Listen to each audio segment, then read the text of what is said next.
You're watching iRacing on the Ghostfire Media Network.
Hey, good evening, ladies and gentlemen. Welcome to Season 3 here in the Guitar Addict TNT series. I'll be your host tonight, Larry Patrick, alongside Adam Wood. Man, Adam, how you doing tonight?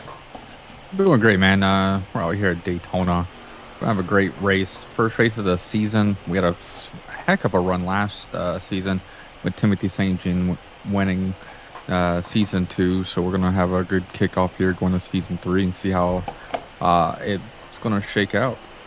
Yeah, absolutely. Kicking off here at Daytona. We got a 20-race season here for the TNT series in Season 3. They're a little different format. They're going to allow 5 drops, which is not something that the AOLL has done before, which is going to be, actually, in my opinion, pretty cool. I think this will work out really well for some of the guys. And then they're now allowing some of the guys that run Cup and stuff to come down. So we got the likes of Ross Gage, Rick Kohler, Brandon Bernhardt, Kevin Haas, and I believe that's it. Derek Schilling. Derek Schilling, yeah. I mean, you say the drop races, but you also got to remember, like, these guys got points, free points, if they couldn't make it for any reason. And they're, it wasn't no questions asked. They said, hey, I can't get it. Give me a provisional. And they got a free week. So, along with this new season, there is no free points. If you don't make the race, that's your drop week. And you only get 5. So you got a 20 race season. You can only miss a quarter of the season or drop a quarter of the season. So, you got to manage your time wisely. Yeah, absolutely. But as you said, we're gonna have a much more full field here. We got newcomer Art Sosa. I believe I pronounced that right. 925. He'll be joining here in Season 3, so it'll be interesting to see out there as we get a new name and a bunch of new faces. Not new if you watch the AOLL series on Wednesdays or Sundays, but should make for a fun season. Yeah, I mean, we're gonna kick it off here at Daytona. I mean, who doesn't like a super speedway race to start off the season? I mean, it's going to be iconic, and here in the ARCA cars, they're fun, but you got to be careful. We got quite a few people that just raced just recently on super speedway, so they're pretty familiar. But then you got all the Cup drivers who knows when's the last time they've been in a car, ARCA car to race. So, they're going to have to get out there and try to fill this out and make sure they don't bump draft. Yeah, and that'll be the interesting factor there. Some of the guys that aren't used to these cars, if they do get that run, are they going to give them just, another driver just a bit of the tip, and will it cause an incident there for them? Yeah, it's going to be difficult for some of them, but I have faith that we're going to go green for a little bit. These guys are going to get kind of just feel how everything's going to go first, and before they start getting too wild. And on some sadder news, we don't have Randy, our normal guy here Thursday nights in the booth. He's out doing a gig. And I think we're going to lose him now here on Thursday nights. I believe he's going to go racing with these guys here in the TNT series. Yeah, it's sad, but we get to see him on the track. I mean, he wants to race with these guys. He's been saying it for a really long time, and now they gave him his choice if he wanted to be in the booth or actually go out. But so he chose to go out there, but he's got a gig tonight, so he won't be able to make his first race debut here in his Guitar Addict car, so he'll have to start next week. Yeah, absolutely. Already taken a drop race. That's disappointing, especially at a race like Daytona. Yeah, I think he's just doing it for fun. I'm not sure if he's doing it for 100% competitive. So I think he just wants to get out there. I think he's kind of dropped Sunday nights and just running Wednesdays, and now he's able to pick up Thursdays as well. You guys, now they are taking to the track. We're taking a look here. The 22, Rick Kohler on the track. Great looking paint scheme there. That tattered and torn American flag for the 4th of July, I would assume. Yeah, Rick always has amazing paint schemes. He's a really great painter. He's our team painter for a little bit. You know, he makes a lot of the creations that First Response Racing runs. So it's credit. You know, I like seeing what he comes up with. His mind's very creative. I ask him to do something, and the man's like, "I got you, brother." Yeah, I'll say one thing. He's one of my favorite painters that I've ever got to deal with. I mean, the dude is his brain is just different when it comes to that. Now, Joe in his own right, that dude's meticulous, and he had made my truck, which was the Red Bull, and that truck was insane. Joe took a lot of time on that. So some good painters in this series too.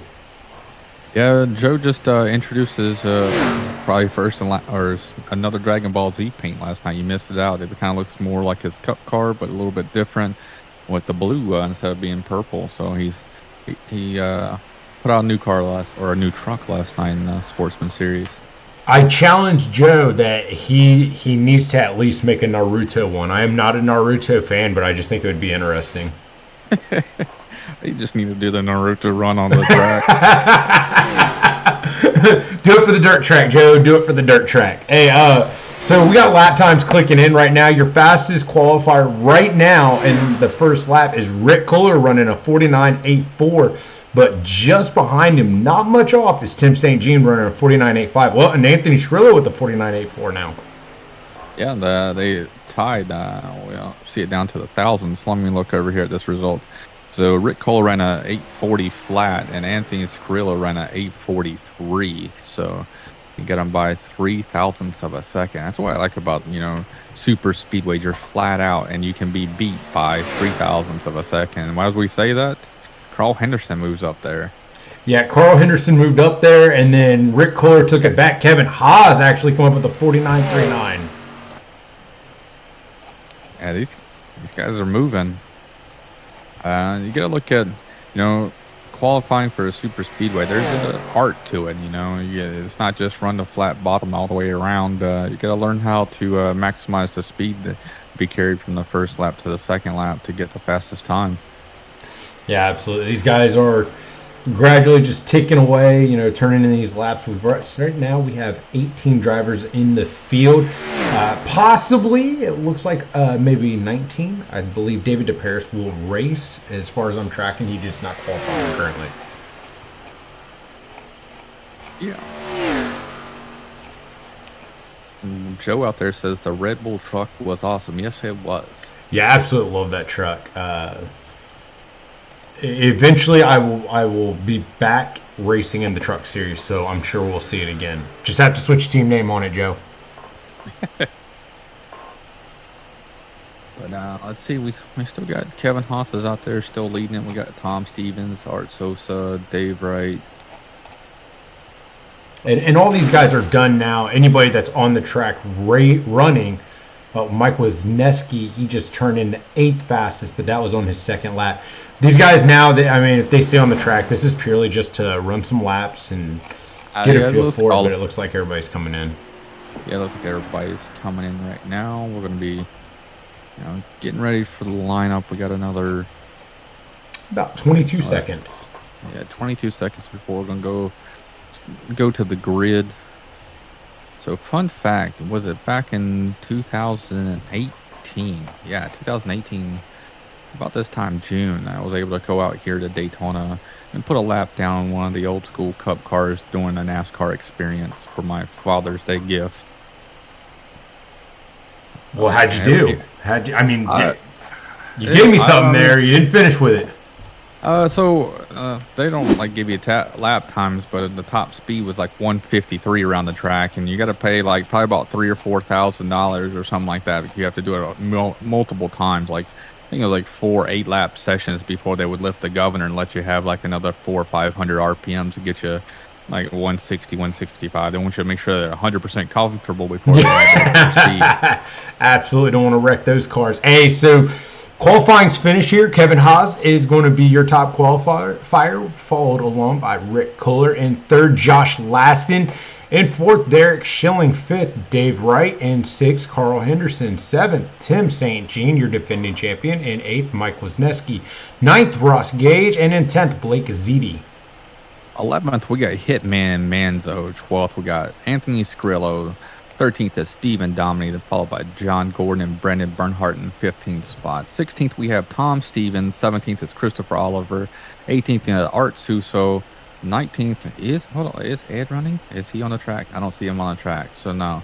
And then David DeParis will probably be in the 19th spot. So, but he's scored in the 20th position right now. But and explaining just a little bit why some guys, and I'm just going to say some guys, they don't actually run qualifying laps, is because some guys don't want to be in mid-pack, right? Like, they either want to be at the back to where they can avoid incidents, or they want to be at the front. And some guys may feel that they can't get to that front. They just don't want to be stuck mid-pack. Yeah, I mean, it's Daytona. It's a super speedway. I mean, you can start in the back and make your way to the front. You can start in first, and first lap you're back in the back. You know, you make a mistake, you get hung out to dry. So I mean, it doesn't really matter, so to speak, as much as other places where you start here. I mean, you do like to start out front, but you know, it doesn't hurt you starting in the back. Yeah, absolutely. And we've seen, I believe it was Carl. Well, I know it was Carl Henderson. He jumped from like 8th to 1st. I believe, was it Talladega? Oh, I wasn't there for that one. That was where Nick brought everybody in, I believe, retardedly onto pit road. I You know, I'll say one thing. Those guys at CCR, sometimes their pits or choices are interesting, to say the least. Yeah, they were making some good pit calls at Pocono. If it would have went green, I think I was right there with them. I followed I didn't follow their strategy. We both had the same strategy, and I came in. But I think I don't know. I think I was going to be able to have enough fuel for the end. But you know, they called the exact same thing I would call. So Johnny was trying to play that one as well with me, but he was too far ahead, and he could actually. I think it was in the top 10, and he's like, "Nah, I can't do the strategy." I was like, "Well, I'm like 18th. I'm gonna try this out and see if it works." It was working for me until a caution came out and ruined the whole fuel strategy race. Yeah, that'll do that. That'll do that. Hey, we got 75 laps here at Daytona to kick off Season 3 of the TNT Series. Always good to be out here at these super speedways. These are some of the funnest races to watch. These guys will be bumper to bumper out there, and it's really anybody race. Yeah, I mean, they have a really good package, too, where they can run side by side, get to the upper lane running if you get enough cars. So they won't get stalled out as much as the newer Cup package is. So it's going to be great racing here tonight. And pace car is off. Kevin Haas will lead them to start Season 3 of the TNT Series. Green flag is out, and we are racing. Looks like my teammate Rick Kohler didn't get a good jump, but he's getting a good push behind him from Derek Schilling. Carl Henderson pushing Derek. On bottom, there is nobody. Carl jumps down, gets behind Josh Laston, his teammate. Mike was coming up. There's nobody out on the outside. Tim St. Jean gets a huge run coming out of turn 2, moves to the outside to try and draft up to where Derek Schilling is giving them a huge push. He's not going to be able to help Derek clear him. He's going to pull down, get the bottom, take over the lead, move out in front of Kevin Haas. But look who was able to catch up, and here comes that top group. It's starting to gain some momentum. As with Derek Schilling able to give that push, now Tim St. Jean behind Derek Schilling, and they're side by side going in. Derek Schilling will lead that lap. Derek Schilling will lead lap 1. I mean, they're getting actually a lot of cars up there. We got Christopher Oliver. He's further back there on the top line. He's trying to catch a draft. Oh, Rick Kohler gets a little loose there. He gets into the side of Stephen Dominy in that green skull car. He's in the wall. He lost a lot of momentum there. Brendan Bernhardt is back there. He's going to give him a little bit of a push to him back up to speed, but the outside line is no more. Yeah, they pretty much after that little incident, everybody's kind of went single file here on that low line. And as you see, there's maybe onesies or twosies out there running that high line. Yeah, we're going to see what the CCR guys are. We got two of them lined up. Christopher Oliver, he couldn't make his way up there. Well, we got two of them right there. If they want to pull out, we'll probably get somebody else to go with them whenever that time comes. Ooh, Stephen Dominic got a huge run there to the tri-oval. He already came up past the CCR guys there. Anthony Skriller is trying to get him up where he's not. He's too far back, though. He's going to have to close in a little bit. Yeah, and you see Steve Dominic, he's really utilizing that side draft there. He's... Look at him, man. He looks like he put on some turbocharger right there going from the back straightaway, how he's passing everybody using that side draft. Yeah, I mean, he is using that side draft extremely well, and he's fighting around these cars by himself, and that caused one guy there, Kevin Haas, to jump to that outside. Ooh. And then here comes Tim St. Jean. He's going to jump in front of him, seeing where that momentum's going. Yeah, we got the CCR guys pushing up, though, on Rick Kohler there, and it's going to hopefully give Derek Schilling a boost. And it really looks like that top line, as long as you've got somebody to put... I digress. I mean, we just seen Steve Dominic. He was making that top line work by himself side drafting. But it looks like the strong line here right now. Yeah, I mean, in normal NASCAR, if you get the more cars on the outside line, the more you're going to be able to actually pull away. It's the faster line around the racetrack here. So you can actually see that here. And Stephen Dominic squeezed it in front of Derek there. I don't think there was room there, but he made it. And he dropped down with Timothy St. Jean to take over that second spot. Yeah, absolutely. And your defending champ leads that lap right there. You have Kevin Haas still there on that outside. As these guys are making a run just behind him, Anthony Schrillo in that 529, as they're trying to link up and put that high line and work. Yeah, I mean, he's going to have to do what Stephen Dominic did. Stephen Dominic was playing that side draft very well, and Kevin Haas is pretty laid off, so he's not really utilizing that side draft. So he's not making the gains that Stephen Dominic was. Then you got Anthony Skrillo. He's running a little bit left and right there, and he's kind of staying more high away from the inside lane, which is not giving Kevin Haas any type of push whatsoever.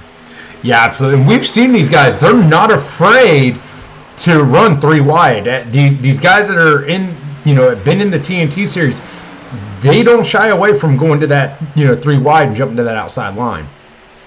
Yeah, I mean, Daytona, you can do it. You just got to make sure everybody around you is very comfortable. Oh, we got Stephen Dominic. He got a run out of turn 4 there, or is that turn 2? And he's coming by Timothy St. Jean on the outside with the push of Kevin Haas. And these guys are coming onto the back there. I believe that is the 925 of Art Sosa. So it'll be interesting to see how these guys deal with this. They're going to catch him rather hurry. How they're going to deal with getting around him is he's running in the midline right there. Ooh, Stephen Dominic went high to try to get away from him, and then Art Sosa went high as well, which then stalled out the whole entire top group. Everybody has to drop below the yellow line there because they didn't know what was going on. Oh man, that's a heck of a run there that everybody had to do to get out of the way there. Yeah, absolutely, and that'll put Art Sosa a lap down. It's David DeParis. Excuse me, that's Mike Wisniewski. He just gets around him. And Art Sosa, he's trying to grab these guys, though, there at that back end. He wants part of that draft. Look at Stephen Dominic. Stephen Dominic loves to draft here. Look at him. He knows how to do it. He just went by Josh Lassen, Rick Kohler, Derek Schilling, all by himself. Now he's going for the lead here with Timothy St. Jean. Yeah, this man knows how to draft. And he's side by side. He is working that side draft, arguably better than I've seen anybody do in a long time. Yeah, he's looking like Dell Jr. out there trying to get by out on a super speedway. Oh, we got Ross Gage is up there. He's sitting in 6th place right now beside his teammate Rick Kohler. Ross obviously thinking, hey, this seems a lot more fun than putting tonight. Let's go ahead. Let's see if I can do something. And he's doing pretty well here, running in 6.5. So you weren't there last night, so we were in practice, and Ross just missed Blake or something like that. Blake Ziti. So Blake Ziti's like, "Hey man, did I wreck you or something? Like, what's going on?" He kind of squeezed me going in that corner. And Ross was like, "No, I didn't. I just missed you. I didn't see you there. Spotter didn't do anything, so he apologized." And I was got on the radio. I was like, "Were you eyeballing this pudding, man?" Hey, we know Ross loves that pudding, but these guys side by side right now. Outside's working great. Your leader right now, Tim St. Jean, leading that low line with Steve Dominy there on that outside line. Couple Cup guys there just behind them. And the 87 is he, and the 3 of Kevin Haas touch a little bit there, it looked like. Yeah, Kevin Haas looked like it came down just a little bit, but at the same time, Derek Schilling was wiggling. Just a little racing incident right there. 2 people filling the same void. But Derek Schilling's up there doing really great. He's been giving Tim St. Jean a great push when he needs it. So whenever they start to get a run on the outside, he closes that gap and gets right on the bumper of Tim St. Jean, like you see right there. And he just gives them that push that gives them a little edge. Yeah, absolutely. These guys racing hard here side by side. 10 complete of the 75 in the Guitar Addict TNT Series inaugural Season 3 race.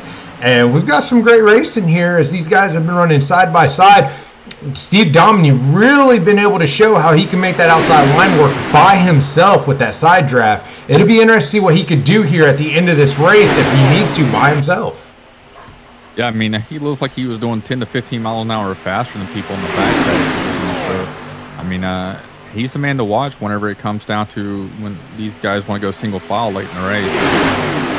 Ooh, they touch right there going into turn 1. Yeah. When we're looking a little bit further back, we got back in like 7th, 8th, 9th spot, we got Josh Laston, Carl Henderson, and Christopher Oliver. They're all lined up right there at the back of this first pack, and then that's Dave right there in the 43. He's hanging on to the draft. And then it's interesting. You got the Endeavor Racing trio, John Gordon, Blake Ziti, and Sean Carmont. No, that's Brandon Bernhardt.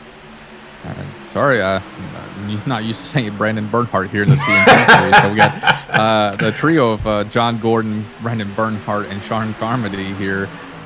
Just laying back from this front pack, drafting really well together, and they got Tom Stevens hanging there for a 4th car.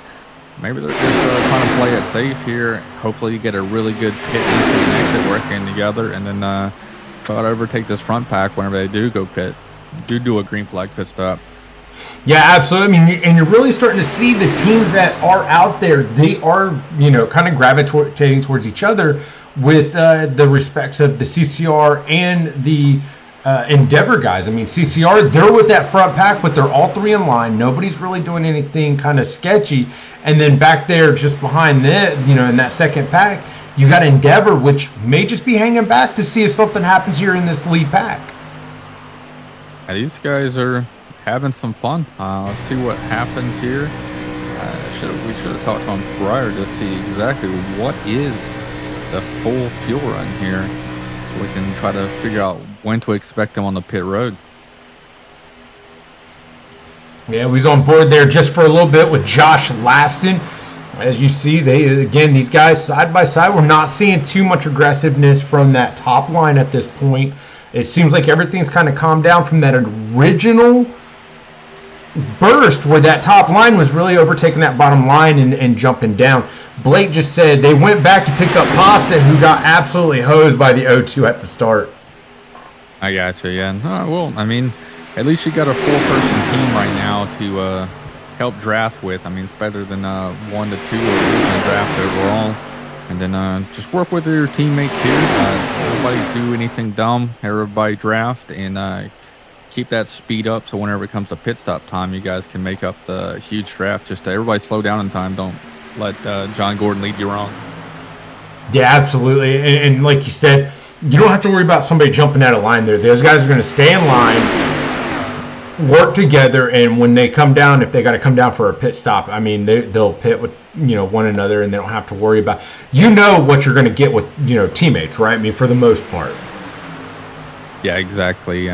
You hopefully you hopefully know.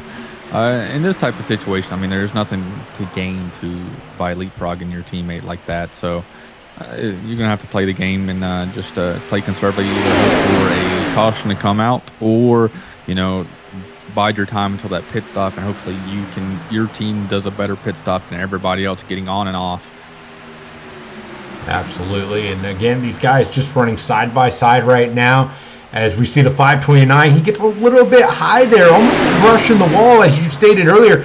Anthony Cirillo, he's really running a higher line than everybody else right now on the track.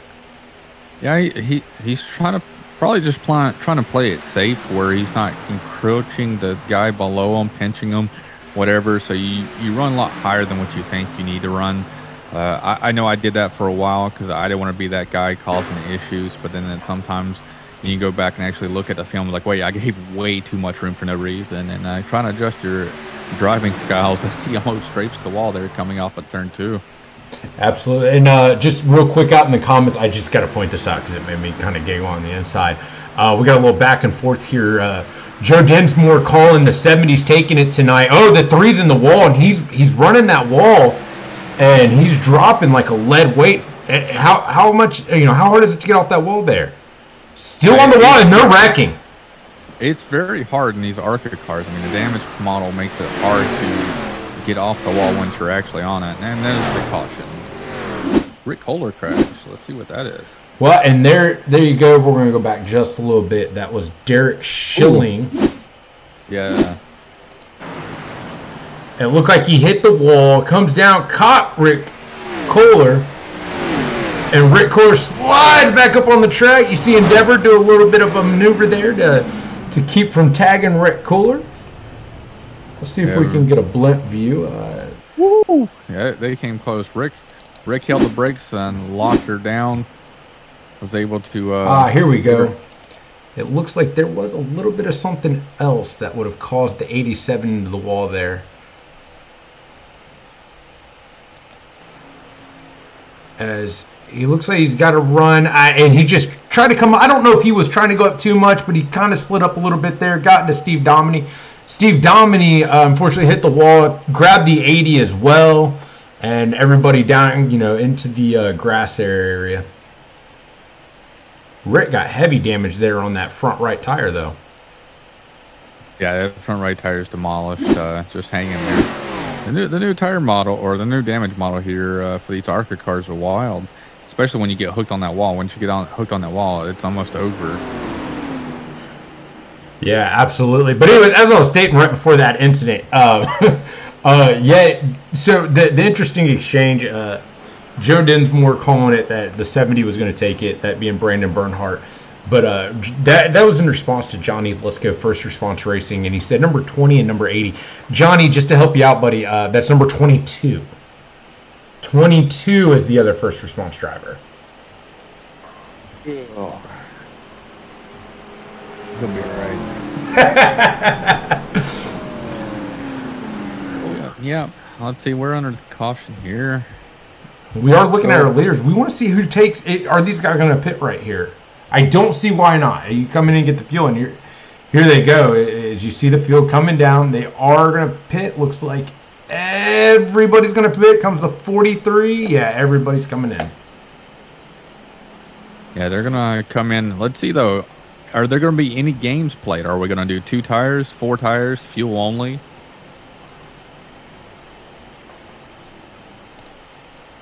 As you see Tim St. Jean in here.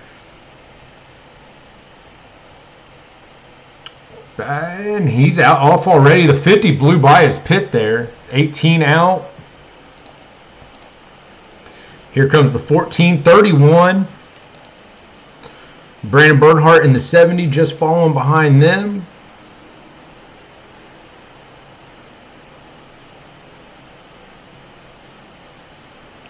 As it looks like, unfortunately for the 50, and David DeParis here, he's on the bottom side of the track. Not sure what's going on with him. He is showing right now as our leader, maybe letting the pace car by.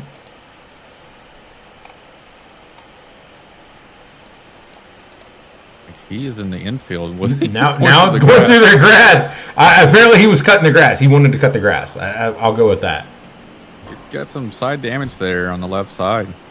Yeah, absolutely. Well, while we got a second, let's go ahead and let's hear from one of our sponsors. Hi, I'm Randy from the Guitar Attic. Can we be serious for a second? Are you tired of being a loser? Can't do anything right? Feel like everyone's coming down on you all the time? Well, there's a way out, and I'm going to show you. Hey Mom, look what I learned. That's right, pick up a guitar, learn how to play guitar. Automatically you're going to become a chick magnet. The ladies are going to love you. Your kids are going to think you're cool. So what you need to do is come down here to the Guitar Attic, 1672.5 Ridgewood Avenue in Daytona Beach, Florida, or go on guitarattic.com and buy yourself a guitar and automatically be the star of your neighborhood. That's guitarattic.com.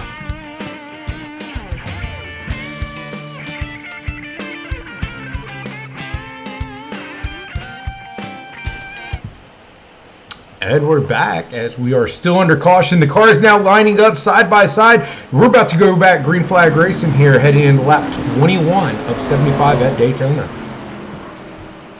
Yeah, these guys are going to recycle. We got Josh Laston out here in second. Looks like Timothy St. Jean chose the outside lane here. So he's going to be restarting. I don't know. I mean, either way, either Joshua's going to start with Christopher Oliver or... say that back. Rick Kohler's now passing Carl Henderson. I'm not sure what Rick Kohler's doing.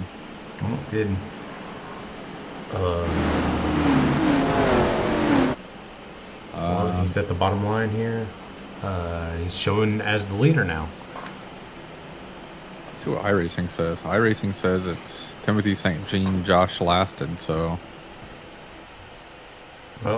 And now he's dropping down. Rick, stay out the cervezas, buddy. Yeah, well, we got Rick Kohler was given an AOLL penalty. That's what it shows. And then Blake Gordon extended the caution by 1 lap. So now lights are back on. We're going to go back around this wonderful speedway one more time before we go green. Can we get any clarification, please, Blake? I know you watch this as you admin. What just happened? What did we see transpire?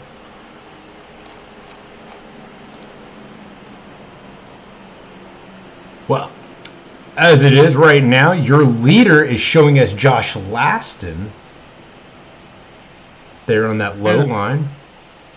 Right now, iRacing still says it's Timothy St. Jean, so it's just Josh Laston's just a little ahead of him. So I think it's a lane choice with Timothy St. Jean going to the outside line. Do they get lane choice? Yeah, I didn't know. I believe they do. And I mean, if they do, Timothy St. Jean's either going to let Josh Laston have the outside lane with Christopher Oliver or inside lane with Carl Henderson. So both teammates. So Blake said he has no clue what just happened. And to state that specifically, iRacing was telling Rick Kohler, the 22, to go behind the pace car.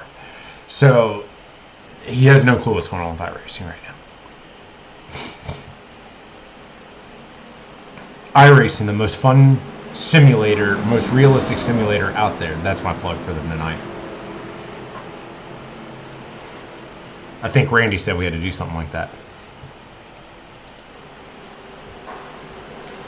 Oh, I'm hoping Randy's having a good time. The 111 is Gene Watkinson. I don't think 111 is Gene Watkinson. I don't think Gene Watkinson's in this race. So I believe his number is 111, but I would agree. I don't believe. Actually, I know Gene is not racing tonight. I don't know why, but he is not racing tonight. But pace car is off as they come down. It'll be on the leader, and there you go. The Tim St. Jean gets a great jump. He jumps down to that low line as we are back to green flag racing. It's a pretty smart move. So now Christopher Oliver's out there by himself there in that high line with no teammates. We got Brendan Bernhardt though with him. Tom Stevens is coming up there in 6 spots on that low line trying to get the inside lane a push.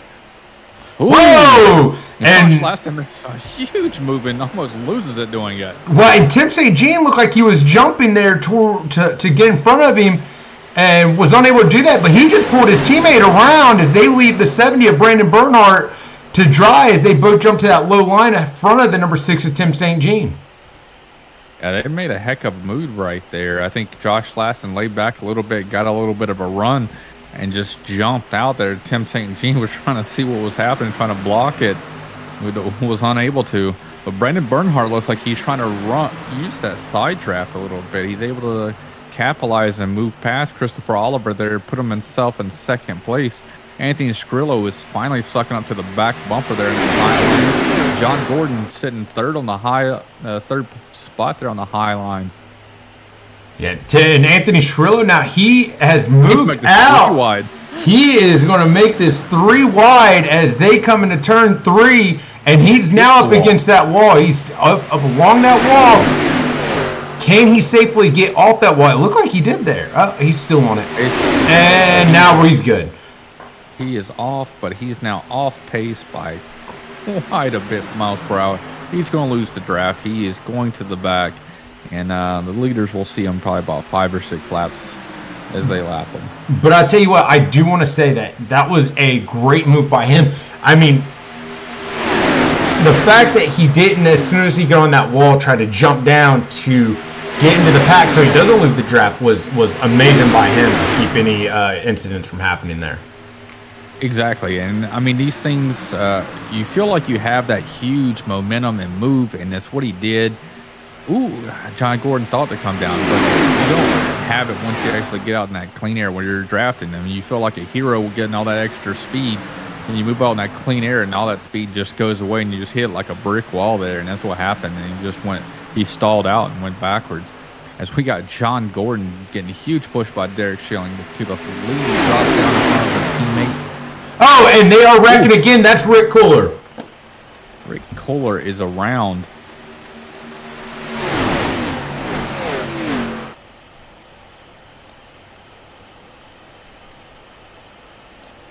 See here, what can I find? Well, it's going to give me something, but I don't know how far back it went. Look up yeah. where it says Carl Henderson passed Rick Kohler, somewhere up there. Got you right there. We were able to catch just the beginning of it. Well, I mean, it looks like Tim St. Jean drifted up just a little bit too much there in the middle of one right there on the entry and hooked Rick Kohler, and Rick Kohler became a ping pong ball right there. Yeah, I would say it's a fair assessment. As you see, the 6 comes up, tags the 22, gets him sideways. 31 gets him with the 3. We see the 26. And those guys just back up from there. Yeah, you hate to see it. You hate to see it. Now, and I can't remember how many fast repairs do these guys have? It used to be 3, I believe, and I'm not sure exactly if I don't think they changed anything in this season. So it's either 3 or 2 because I know Sportsman's 2, Cup is 1. Well, that'll make your leader now the 19 of John Gordon with Derek Schilling just behind him. Brandon Bernhardt followed by Blake Ziti, Stephen Dominy, Josh Laston, Chris Oliver, Carl Henderson, Hitman Manzo, and Dave Wright, your top 10. All right, well, you see, we got people falling back here. You know, is this the time? Can they make it to the end on the fuel? Is this a nice time to top off the fuel again if you're sitting like mid-pack now? Does the whole team drop in? I mean, we got some games to play here. Let's see if anybody drops in for fuel-only stop or 4 tires.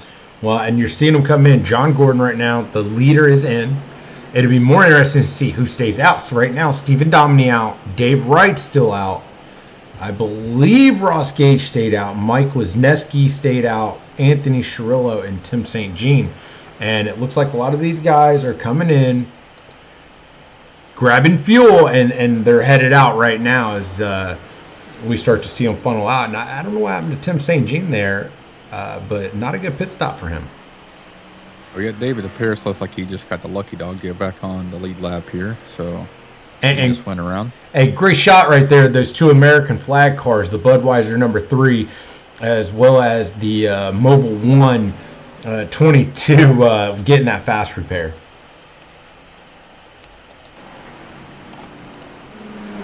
we have the Canadian out there, Stephen Dominy. He's leading the race. So no more side drafting for him for right now. He can sit comfortable out there in front, get that track position after that wreck.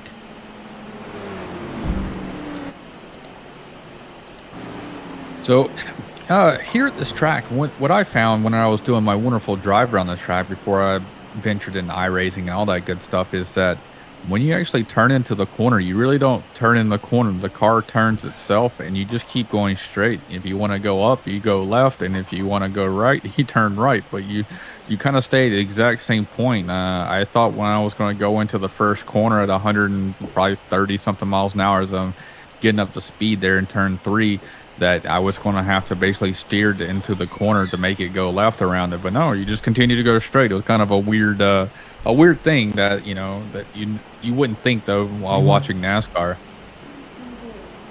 You should have ate dinner. You didn't eat. No, I had dinner. I thought I muted my mic here. You did, but I did have dinner. And no, literally my mic is still muted and it's making sound. It shouldn't be doing that. I muted it off the mic. Sorry, talking to my daughter. Yeah, come in and says she was hungry. Well, you should have ate dinner. She just looked at me. She was like, yeah, you know what? You're right. Well, sorry for that conversation. Next time I'll mute myself on the Discord channel. Or Mike Ox or something. I don't know. I've been having, when I take control, I always have some type of audio issue. So, glad you're in control. It's not my fault. Well, let's see here. Is it working now? Yes, it's still working. It should be muted. I'll say one thing. At least I know now, instead of hitting that and then yelling for my wife, thinking that, it's muted, and then you guys are hearing me yell to try to get my wife's attention. That'd be a terrible thing, right? Like yelling into the stream. Yep. All right. So the lights are off. They're stacked 2 by 2 here, going in turn 3 and 4. We got Stephen Dominy, Dave Wright, Ross Gage, Mike Wazinski, Anthony Scrillo, Tom Stevens, Derek Schilling, Brandon Bernhardt, Josh Laston, and Carl Henderson rounding out the top 10 here, going to the restarts.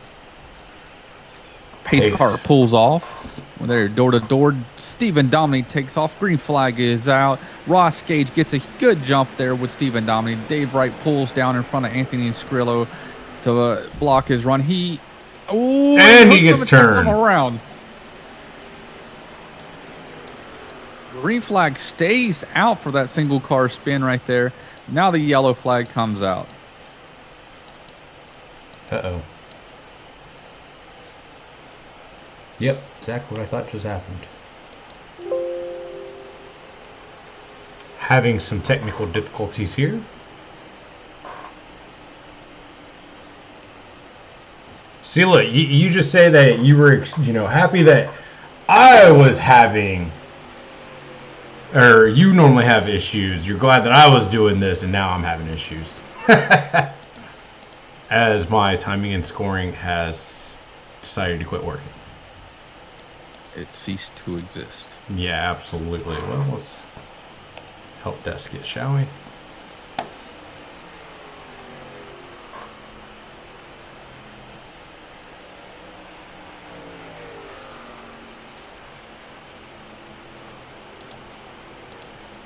All right. Well, so not many people have probably ever been to a race here at Daytona, and I've been wanting to go to a Daytona race for a really long time, but they're hard to come by, and they're very expensive usually because they're the crown jewels of NASCAR. If you want to go to the Daytona 500, even the mid-season race is actually pretty expensive. So one of these days, though, I'm going to go down there and hang out with Randy for a little bit and go to one of these races here at Daytona.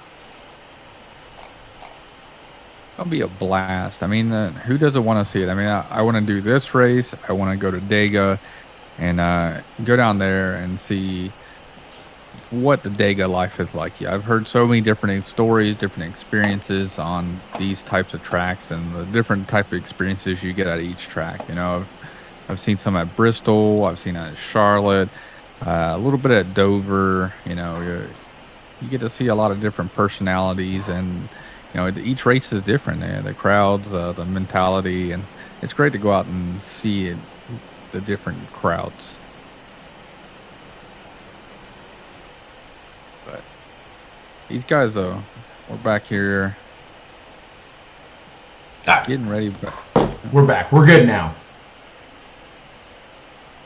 We're good. Yeah, we're good now. You know, the SDK did a little something funny there and just didn't want to respond. But quick hard stop and reload, and we're good to go here. So as you see, time and scoring's running good. Everything looks good. And these guys are... Go ahead. Sorry. Oh, no. Johnny's out there saying he's thinking about going to Daytona next year. Well, unfortunately, I'll still probably be out here in Texas. So my goal was to hit Texas Motor Speedway around October-ish. I think they normally have a late fall race here in Texas here for one of the playoff races. So I'm hoping to go to that race. Missed the All-Star race. I was back home in North Carolina for that one. So I'm glad I missed it because it was like 90-something plus degrees, one of the hottest races of the season. I'm so glad I missed that All-Star race. It sounded like a pain in the ass. But I'm looking forward to going to the night Texas race later in the season, and when the temperatures cool off just a little bit. Now, I've been to Talladega twice, and has been an absolute blast. But I got to see the Cup cars that practiced there at Charlotte this year, but the truck race at Charlotte was amazing. I definitely would love to see the Cup cars there and at night because that track's amazing. Yeah, it's a blast. I mean, everywhere you go, I think the only bad race I ever saw, and I call it bad because I expected to go to Bristol to watch Bristol, and I wanted Thunder Valley, and I got like the most peaceful valley there was. It was when they did the repave, and they had two distinct grooves. There was not one caution for the whole entire night, basically, for any type of beating or banging, and it was kind of the most boring Bristol race there was. This was back in 2011, and you know, I can't wait to go back and see it now to see the state of it because it's back to the old Bristol. Oh, absolutely. And I gotta know something real quick. We had a comment out there from on YouTube, and it says Derek S. And it says love the races. Derek S. Is that Derek Schilling driving? Correct. In messaging? It could be.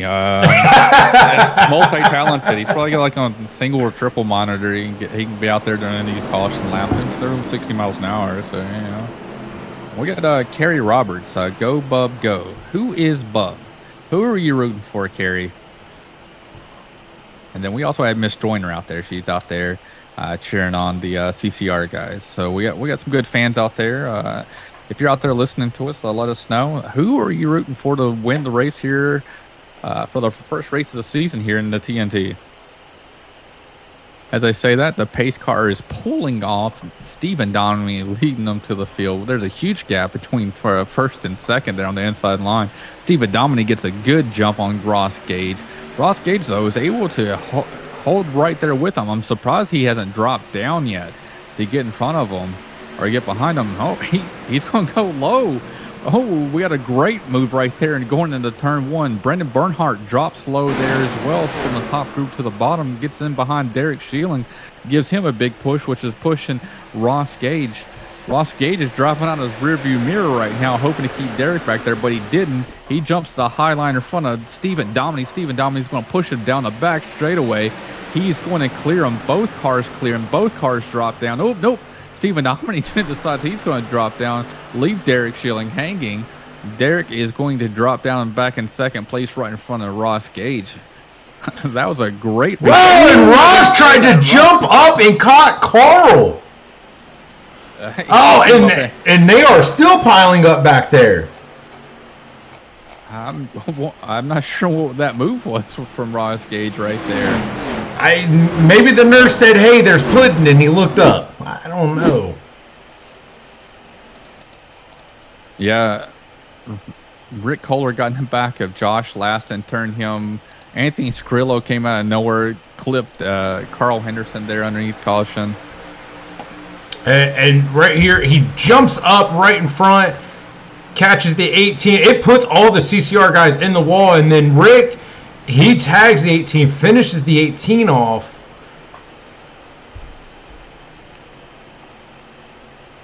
Crazy. And Johnny said, "Oh, Ross." Man, that was a heck of a wreck right there. And it was clarified. Bub is the 26th, Mr. Stephen Dominy.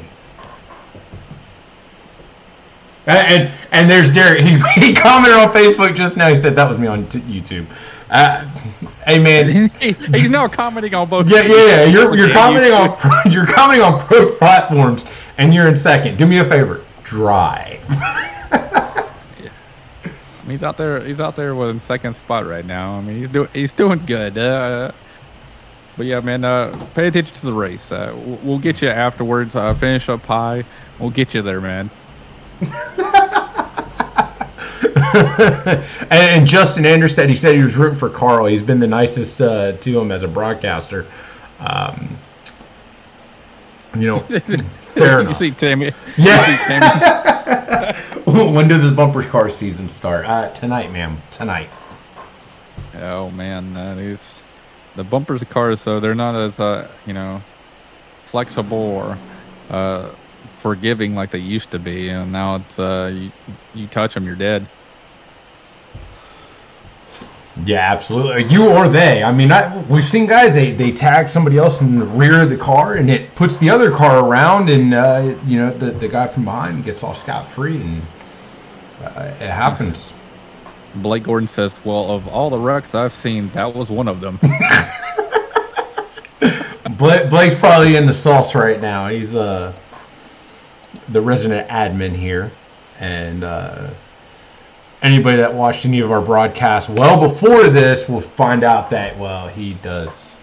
We give him a lot of crap because he deals with a lot of crap, and it's probably causing him a drinking problem.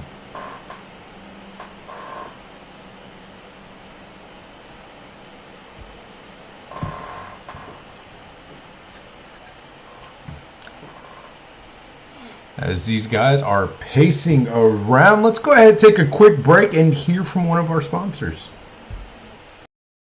The AOLL Racing League began racing in the early 90s with Papyrus's NASCAR Racing and has grown over the decades, now racing on the iRacing platform. The AOLL has 3 divisions: the TNT Series Developmental Division for our beginners and those getting back into racing, the Cup Series for our veterans and Class A licensed drivers, the Sportsman Division racing the Gander outdoor trucks with drivers from the TNT and Cup Series. You can catch all of the AOLL action here on Ghostfire Media.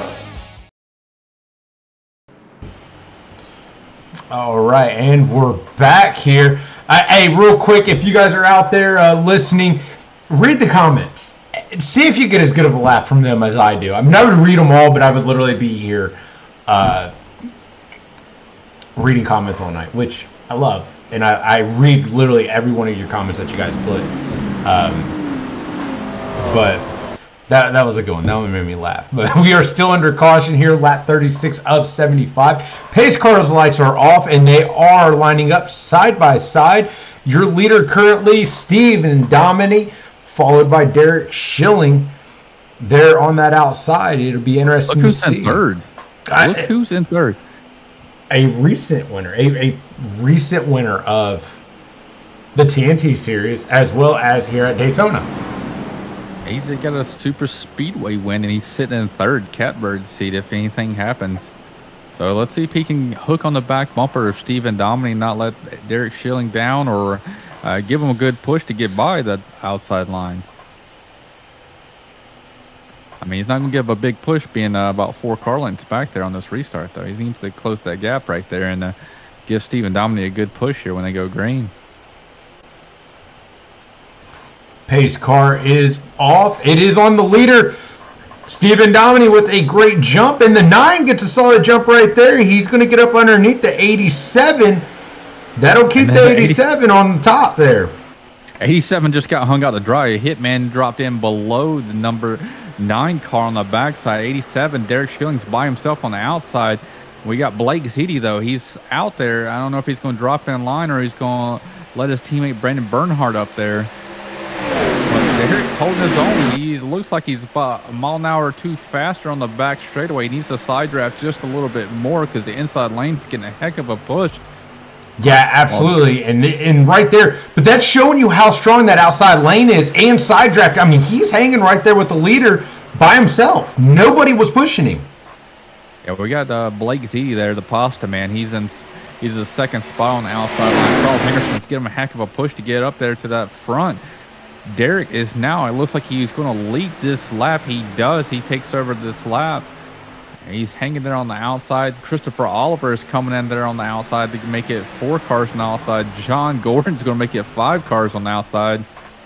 There's Josh Laston. So the outside is stacking up. There's plenty of cars. There's a big gap right there on the bottom line, which will hurt the inside line just a little bit there. There's nobody behind Brendan Bernhardt pushing him. It's a big gap to Dave right there in the 43 car. When as strong as we've seen that outside line, and seeing that people are going out there making it, making a nice line of traffic. Oh, and the 9 comes up, gets into the 87, and now they get up into the wall. Big wreck there. Anthony Scrillo's sideways going into pit road right now, going backwards. I think he misses everything. He just has messed up tires. He's going to need to get his black flag cleared, probably from entering a little bit too fast there on pit road. He's back up to speed. That was a hard hit right there. Let's take a look at that one more time. Blunt view, 9 comes up, tags the 87, the 50 into the wall. There you see Carl Henderson a little bit in the wall, but they grab the 14 and come to a stop there. The 3 just clears it. Let's see if we can watch Anthony Cirillo try to avoid this here. Pasta man took the grass. He cut the grass all day long right there. Well, did you just see what I just seen right there?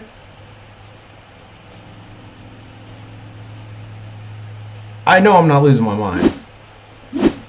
Let's get a better view of Anthony Cirillo here.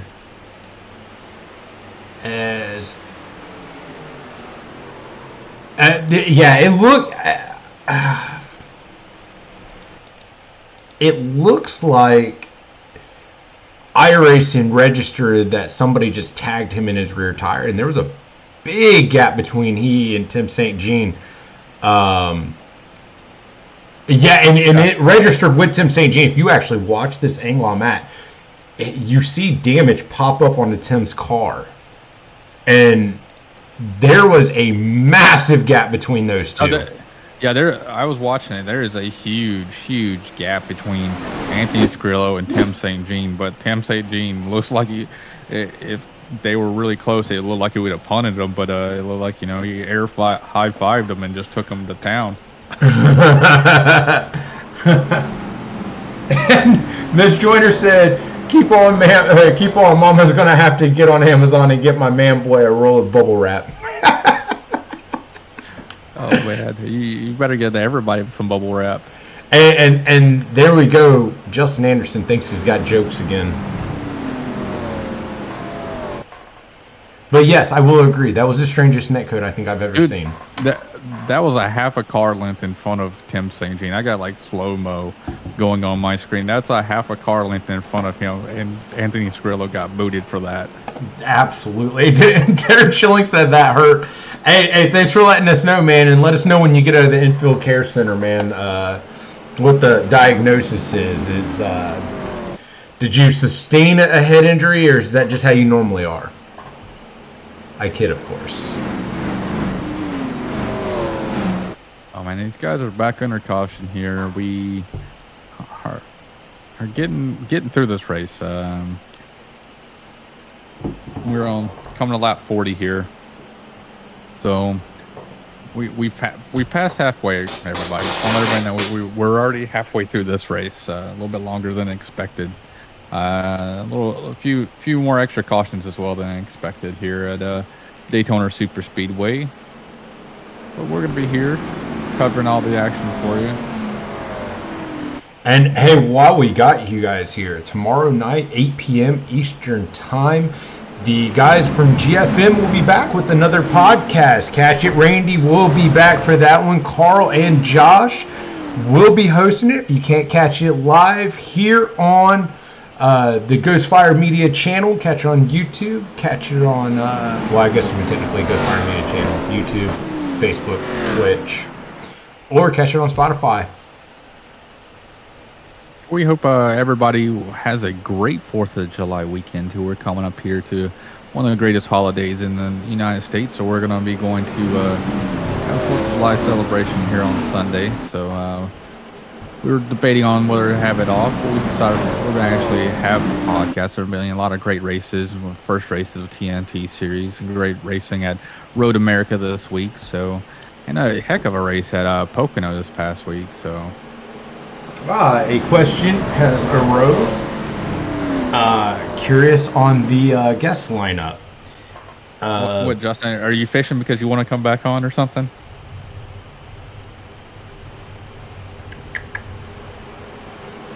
There is a conversation on this, I swear, and I'm looking for it right now. I know this week we're going to have Joseph Causey for the IVRL. Yeah. We'll get back to you a little bit later. The pace car is about to pull off here. The Pasta Man is leading the race. He is going to get a heck of a jump right now. He goes. Hitman does not go. Carl Henderson is able to get door to door with him. He's going to pass. Brendan Bernhardt drops below Carl Henderson. Carl Henderson's looking high. They're going into turn 1, but then drops below. John Gordon comes up. He's going to try and take over that 3rd spot from Hitman and make it a 1-3-4 Endeavor Racing there. Yeah, and there you go. The 31 moves up. The 70 jumps back down. He's going to get behind his Endeavor teammate. But, I mean, Carl Henderson, not a bad move there to go to that high side because we see that high line working very well. But 3 cars there from Endeavor running in that low line in the front 3. Yeah, Carl Henderson's going to have to drop down just a little bit and try and do that side draft move to get it to work. Hitman does. Hitman drops all the way down on John Gordon right there through the tri-oval. Slows him down. There's a huge 1-car gap there in between 2nd place of Brendan Bernhardt and 4th place of John Gordon there on the bottom line. Carl Henderson is kind of feeling that order on the outside there. Carl Henderson is going to have to drop down, though. Try to get a little bit closer to these guys in side draft, using all that help behind him. Yeah, and that top line is starting to build up more. You're seeing more and more cars get up there. So I suspect that you're going to start seeing that high line work. But, yeah, I would agree that 8, Philip Manson, he's going to have to get on the back of the 3 and start pushing you if these guys are going to make a route because we're not seeing – oh, and there's a wreck.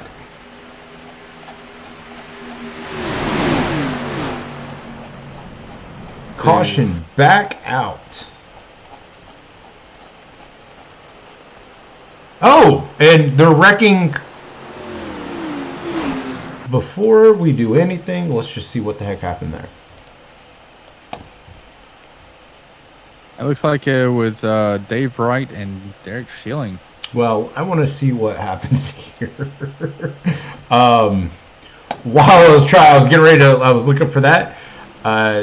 Caution's out right there. We see the 31's on the outside. The 80 comes up, catches into him, gets into the 19. It builds up a little bit before that. It looks like Josh Laston. He gets in the wall right there coming out of turn 4, and he's checking up really slow. Or no, something happened. He just loses it. He didn't get in the wall. He just loses a ton of speed. And while he does that, everybody moves to get out of his way, and that's when the wreck happened. Everybody's doing avoidance there. As I am trying to find it on my thing, and it's not showing me anything as far as shows me caution. Doesn't show me anything else. So let's just. If you scroll up a little bit higher, you can get like Josh Laston passes Stephen Dominy that event, and that'll lead you to it. I'm gonna see if I can find that. Yellow flag, Josh Laston. See, Josh Laston past Kevin. It was 53, 16, 17 on my screen.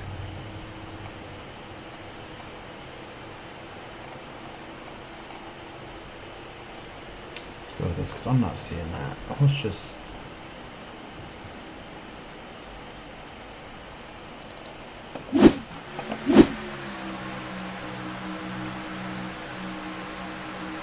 Yes, he goes from like 180 down to 160 out of nowhere. Like he's just going, and then everything just drops, and everybody plays accident avoidance behind him.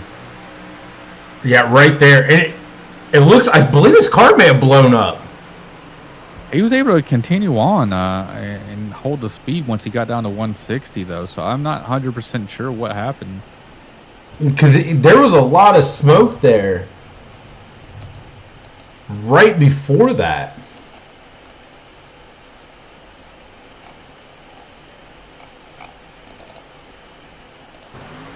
And to enter, Johnny, I know you're out there watching. You can watch the other.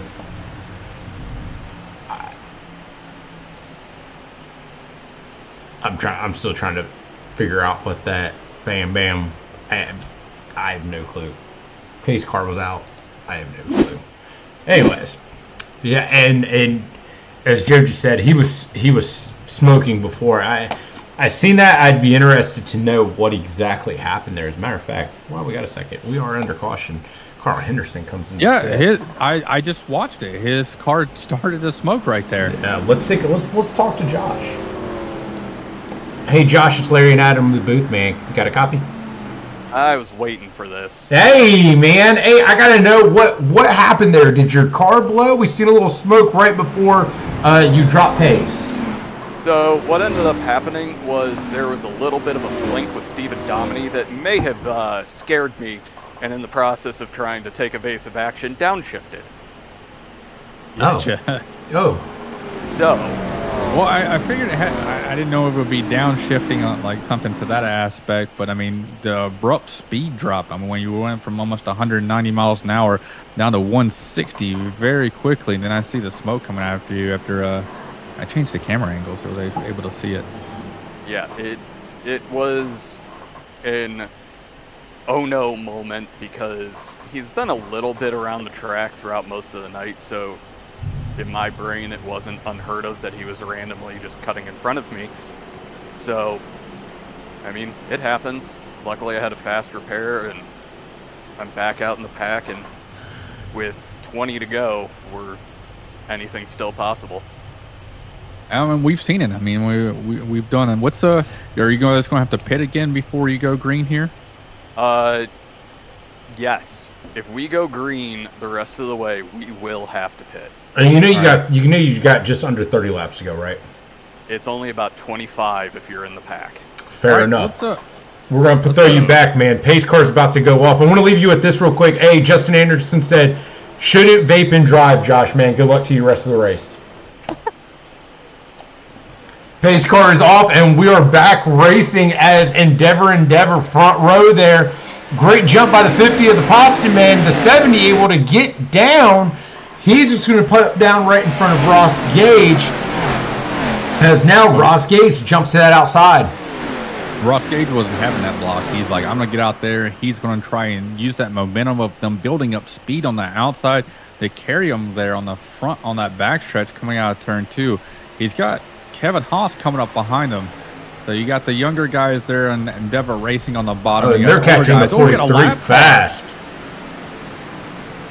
Dave Wright gets out of the way, but not soon enough. That's going to slow down that entire low line. And now we have a 3-pack just gone. Not another one. There's a wreck behind. Tom Stevens is around, and who we just talked to, commentator's curse of Josh Lattimore. Oh, no. Well, that didn't go far enough back. Yeah, it didn't hit it for me, but I manually rewinded it. Hitman got in the back of Tom Stevens there going in the middle of the corner while Tom was slowing down just a little bit for the whole Dave Wright incident right there.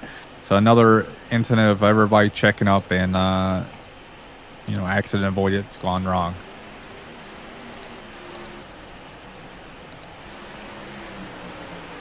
Yeah, and you see them, they're checking up. Yeah, it got into the back of him. The 14 got in the back of the 18, his own teammate. Then he got into the 30. Partner, I really hope you took a look at CCR literally just wrecking each other there. 18 goes around, catches 31.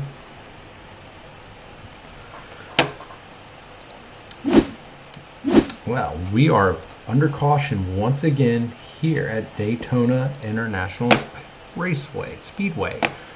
Cars are coming down though. Ross Gage is going to lead the pack down as they are coming into pit.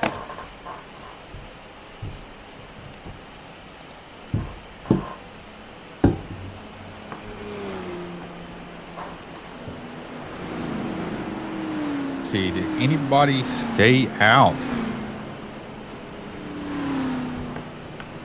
Yes, we have the racing crew.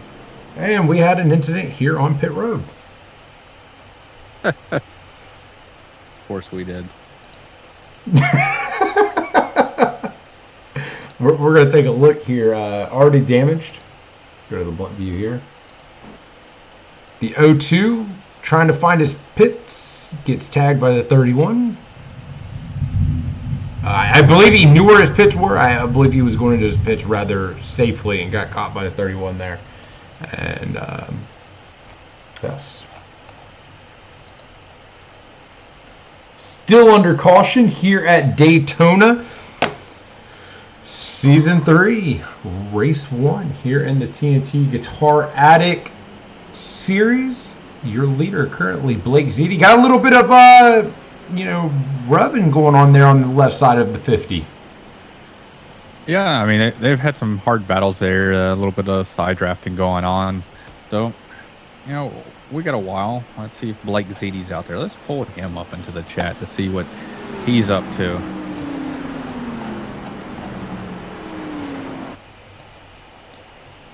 Hey, Blake, this is Adam and Larry in the booth. You got a copy? Hey, what's up, guys? How's it going? Pasta Man! Pasta Man is in the booth with us. You had a scary moment there, passing Dave right there, lap car. What was going through your head?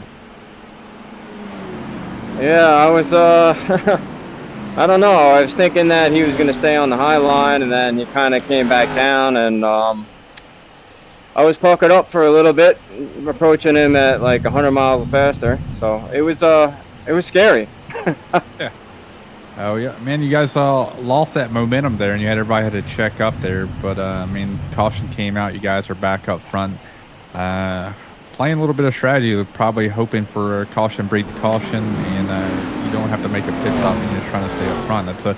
That's my assumption here here in the booth, going over your guys' and your team's plans here. Yeah, that's exactly it. We're just gonna play it by ear with the way that the cautions are coming out. Probably get another one, and that's the plan. That's the strategy so far. Well, hey man, good luck to you the rest of this race. You guys getting ready to go back green flag racing, and hopefully we get to talk to you again here tonight. All right, thanks guys, appreciate it. Have a good one. Pace car's lights are off. Cars are lined up side by side. Pace car will come off this time, and we will go back green flag racing with 26 to go here in Daytona. The Guitar Addict TNT Series. We definitely look for an exciting season. Again, 20 races this season, so should be a lot of fun. And hey, for some of these guys not having a good race here tonight, this could be one of their drops. Yeah, it could be. I mean, we got a long season, so I mean, you got to figure these drops out on race 20. But we got Blake Ziti gets a good run. Brandon Bernhardt is waiting to drop down to that bottom line after he crosses the line. He does. He's in second spot. Anthony Scarillo is pretty far back. Then you got David DeParis, that number 86. Little Caesar's car getting a huge run there on the outside. He runs it up high on the track. Anthony Scarillo's a little weave in there in the corner. David DeParis is running the middle line now. Ooh, Derek Schilling had nowhere to go. He had a heck of a run. It was and they're wrecking again.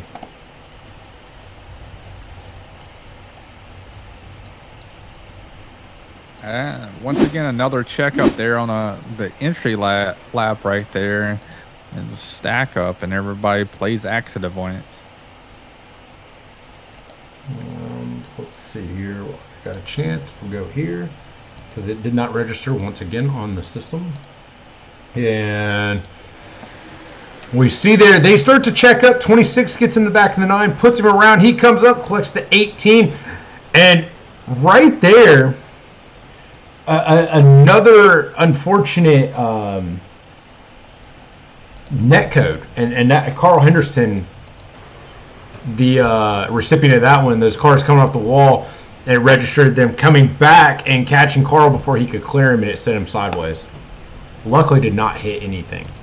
Yeah, it doesn't look too bad of damage, but the person we gotta look at is, that's up there running for the full year points. There is Josh Laston, and last time we talked, he was out of fast repairs after they blown his engine, and that was heavy damage there. I don't know if he's gonna be able to continue or be competitive at this point.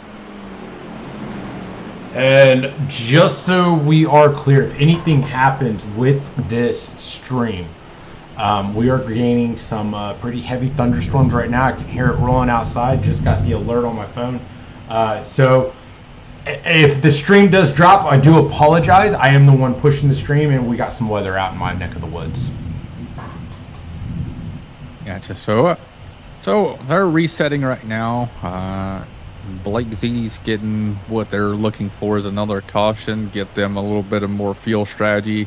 It's probably out there clutching it right now, catching up to the pace car, and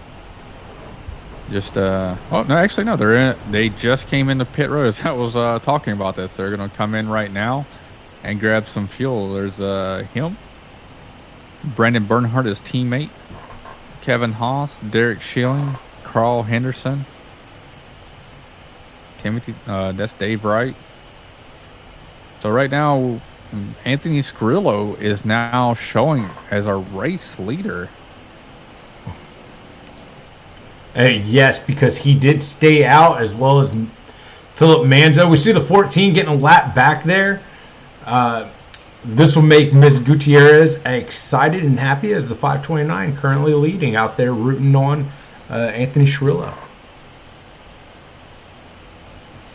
Right now, yep, we have Christopher Oliver. Christopher Oliver is showing 4 laps down, so he's probably now down to 3 laps maybe, or maybe they just got it back, one of the two. So either be 3 or 4 laps down after he gets this lucky dog. And Johnny said, can we just call the race for Carnage? I am not the admin. I cannot do that. You have to speak to the resident admin on that note. Joe Dinsmore said no, not until Pasta lets the 70 pass. So there's that. And Joe has made it very clear. He said the 70 was winning tonight. So I am rather intrigued that Joe is going for Endeavor tonight. Yeah, I mean, Brendan Barnhart is a great driver. He's out there. I love racing with him. He's a very clean driver. He's very patient, too. So it's always a good virtue. He's very clean. He's very patient. But he knows how to put his car in the right spot. So Joe's got a good pick.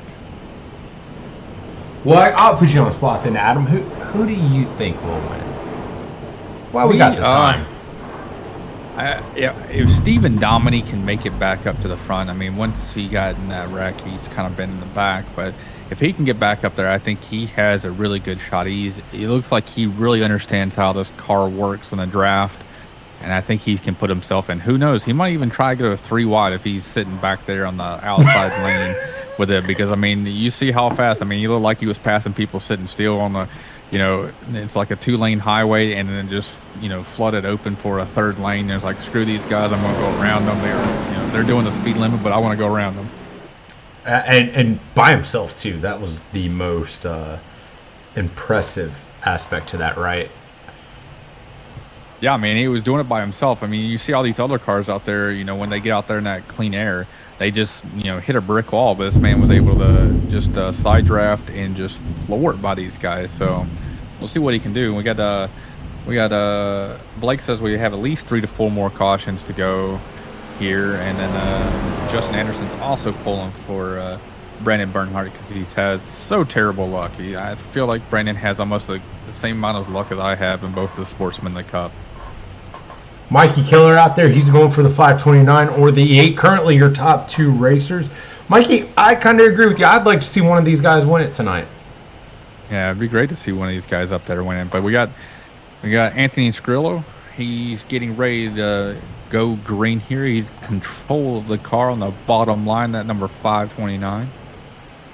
And he takes off. He gets a great jump. The guys behind him did not. The 02 of Mike Wazinski did not get a great jump. He stalls the line. He is now hovering on the double yellow line, sweeping back and forth. That bottom line is not going at all. Ross Gage gives Hitman a great push throughout the middle of 1 and 2 right there. Hitman comes back on the outside. He's on door to door right now with Timothy St. Jean. Now he's pulling ahead. And they're going 3 wide. Timothy St. Jean takes him 3 wide. Philip Manzo says he's going to try to move down the block. He's almost there. He's not fully clear. He's going to try. Oh! The entire field! A huge caution. We are completely wrecked. It is going to gig up the entire field. This looks like Talladega Nights. This is everybody. Who's getting out of the car and who is running to the finish line right now? Holy cow! Or as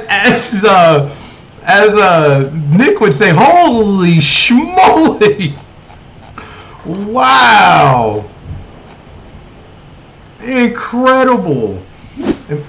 Am I able to go far back? Yeah, and I just because that was such a big wreck. There's a lot of players in that one. I mean, almost the whole entire field is in that wreck. I want to see if I can get a better view. Because to me, I couldn't tell, but it almost looked like a issue of netcode that actually started this, but I can't get a good enough. I don't think that was netcode. I think that was 100% Manzo calming down when he wasn't fully cleared, but at the same time, Timothy St. Jean saw it coming and he didn't lift. So it was a combination of both. One person wasn't 100% clear, and the other person, he wasn't going to give him the spot. He's going to continue rolling. Yeah, and right there, and you see it right there. I mean, he kind of, they were in 2 lines there, kind of tagged, and it took the entire field.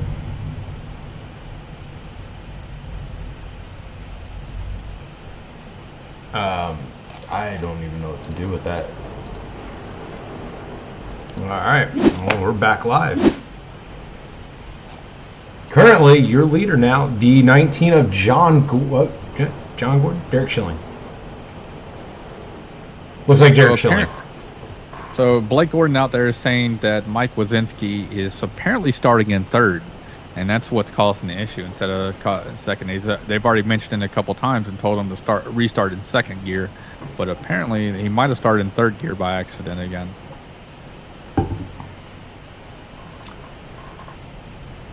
I don't know, man. Got nothing for that one.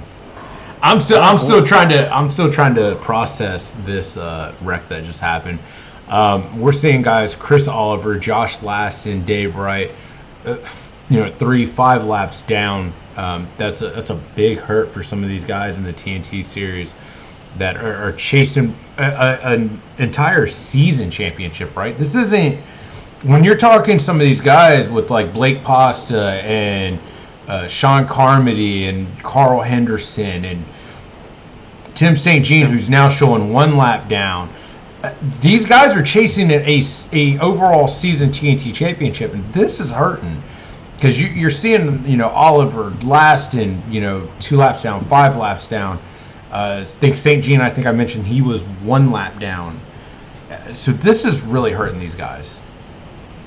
Yeah, I mean, it's bad. I mean, but hey, I mean, you do have 5 drop races, so if you're here the whole entire season, then this won't be too bad for you. I mean, if this is one of your worst races, I mean, it's a huge super speedway. I mean, stuff like this happens on super speedways. It shouldn't, but it does happen, Yeah, and I want to point out, I don't get paid for overtime here. I feel like I'm the kid off of oh man, what movie was that? Everybody's like, I made 50,000, I made 8,000. You guys are getting paid? Oh yeah. See, it's got Jennifer Aniston in it. Yes. Jason Sudeikis. Yep. Oh, who knows the name of the movie? I forgot what it is. I think they turned it into like a TBS sitcom. Did they? Yeah, Get I believe out of so. Not with the same characters, but kind of like the same story. So let's see if I can find it before somebody posts it. It was a great movie too. I love that movie. It's hilarious. Now I'm kind of mad that I don't remember. We're the Millers. Yeah, we're the Millers. There you go. Yeah, that's funny. You guys are getting paid? That's like one of my favorite gifts too. We're the Millers, not Meet the Millers. We're the Millers, Justin. Derek, calm down, dude. You should be driving. Right now, this is not the time to be you're commenting, and you were wrong too. It's we're, not where. He's doing voice to text with that one, I guarantee. He's out there driving. Dude, lead the race. Get ready for this restart, man. Win this race.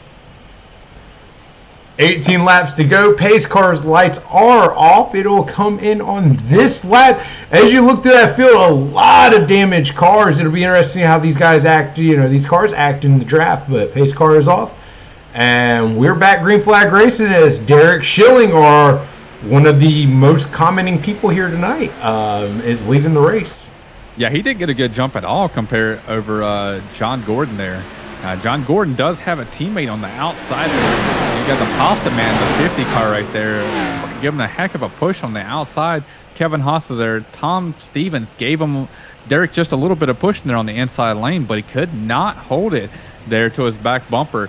The Highline has the advantage right now. It has 4 cars hooked up nose to tail there. The top 2 Endeavor cars are guaranteed going to clear them, and they're both going to drop down right here going into turn 3 and leave that high side stranded. Brendan Bernhardt's going to do what he can, though, to get Kevin Haas up there so Brendan Bernhardt can get with his teammates.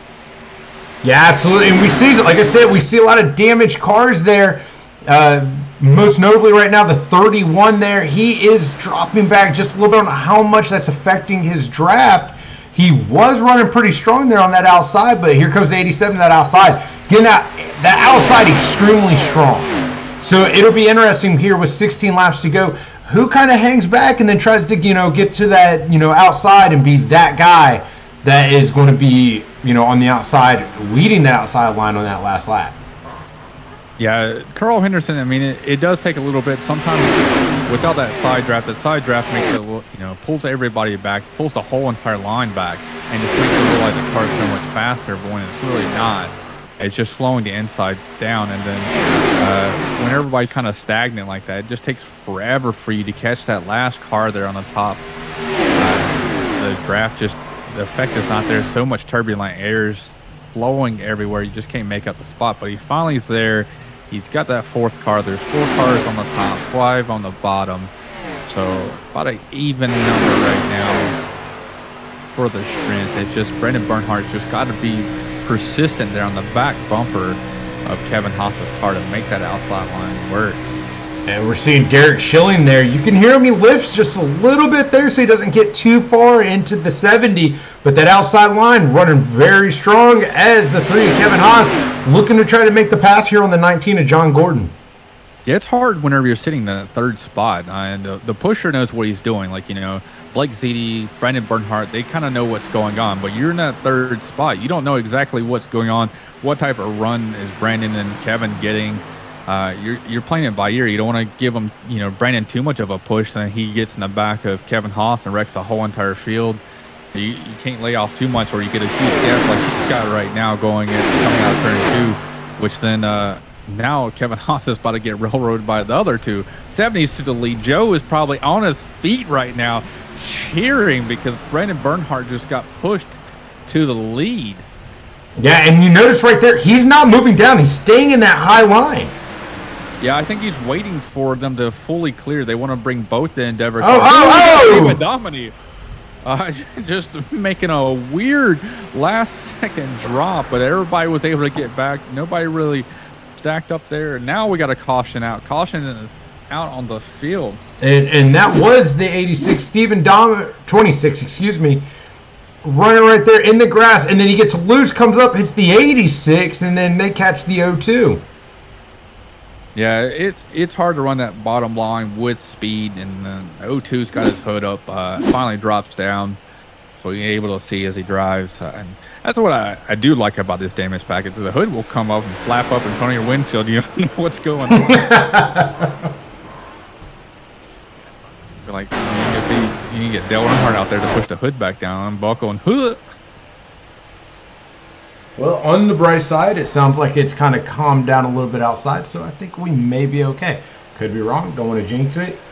Commentator's curse. Who knows? We right now are under caution once again. 12 laps remaining here at the first race of the Daytona International Speedway in the Guitar Addict TNT series. I think I completely butchered that, but I went with it and just lived with it. If you sound confident, man, that's all that matters. If you're confident with it, if you bring attention to it, then that's when everybody's like, oh, yeah, he did say something. Well, you know, I mean, I can't, you know. I got to every now and then. At this point, I just gotta laugh at myself. Oh, man, but, you know, some days you wish you're out there racing. Tonight it's one of those nights where I'm glad I'm not out there racing. I'm up here in the booth and having fun because it is most stressful. I guarantee it for all these guys. You know, Brendan Bernhardt's like, let it go green, let it go green. And another wreck happens. But you got other people in the back like, let it go. I need another caution. Just don't hit me with it. Yeah, absolutely. I'd be lying. Definitely miss racing. Haven't done it in a while, and I wish I was out there racing, but I don't know if I'd really want to be in this one right now.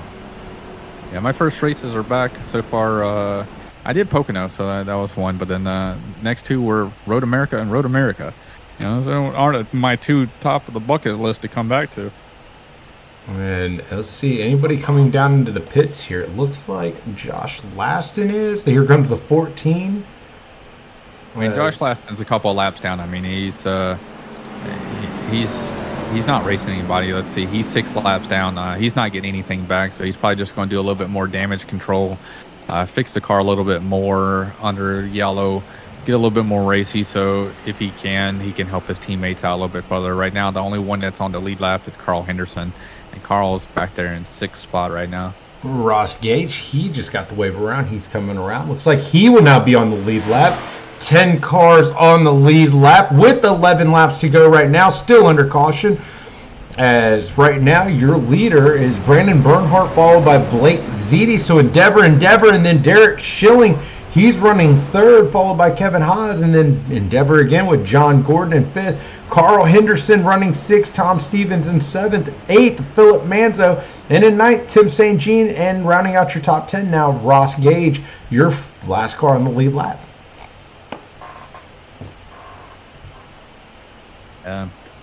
So let's see, we got lap 65. They run 3 to 4 laps under the caution.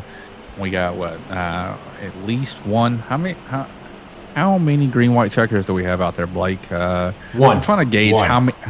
One. So, that I do know for sure. TNT is 1.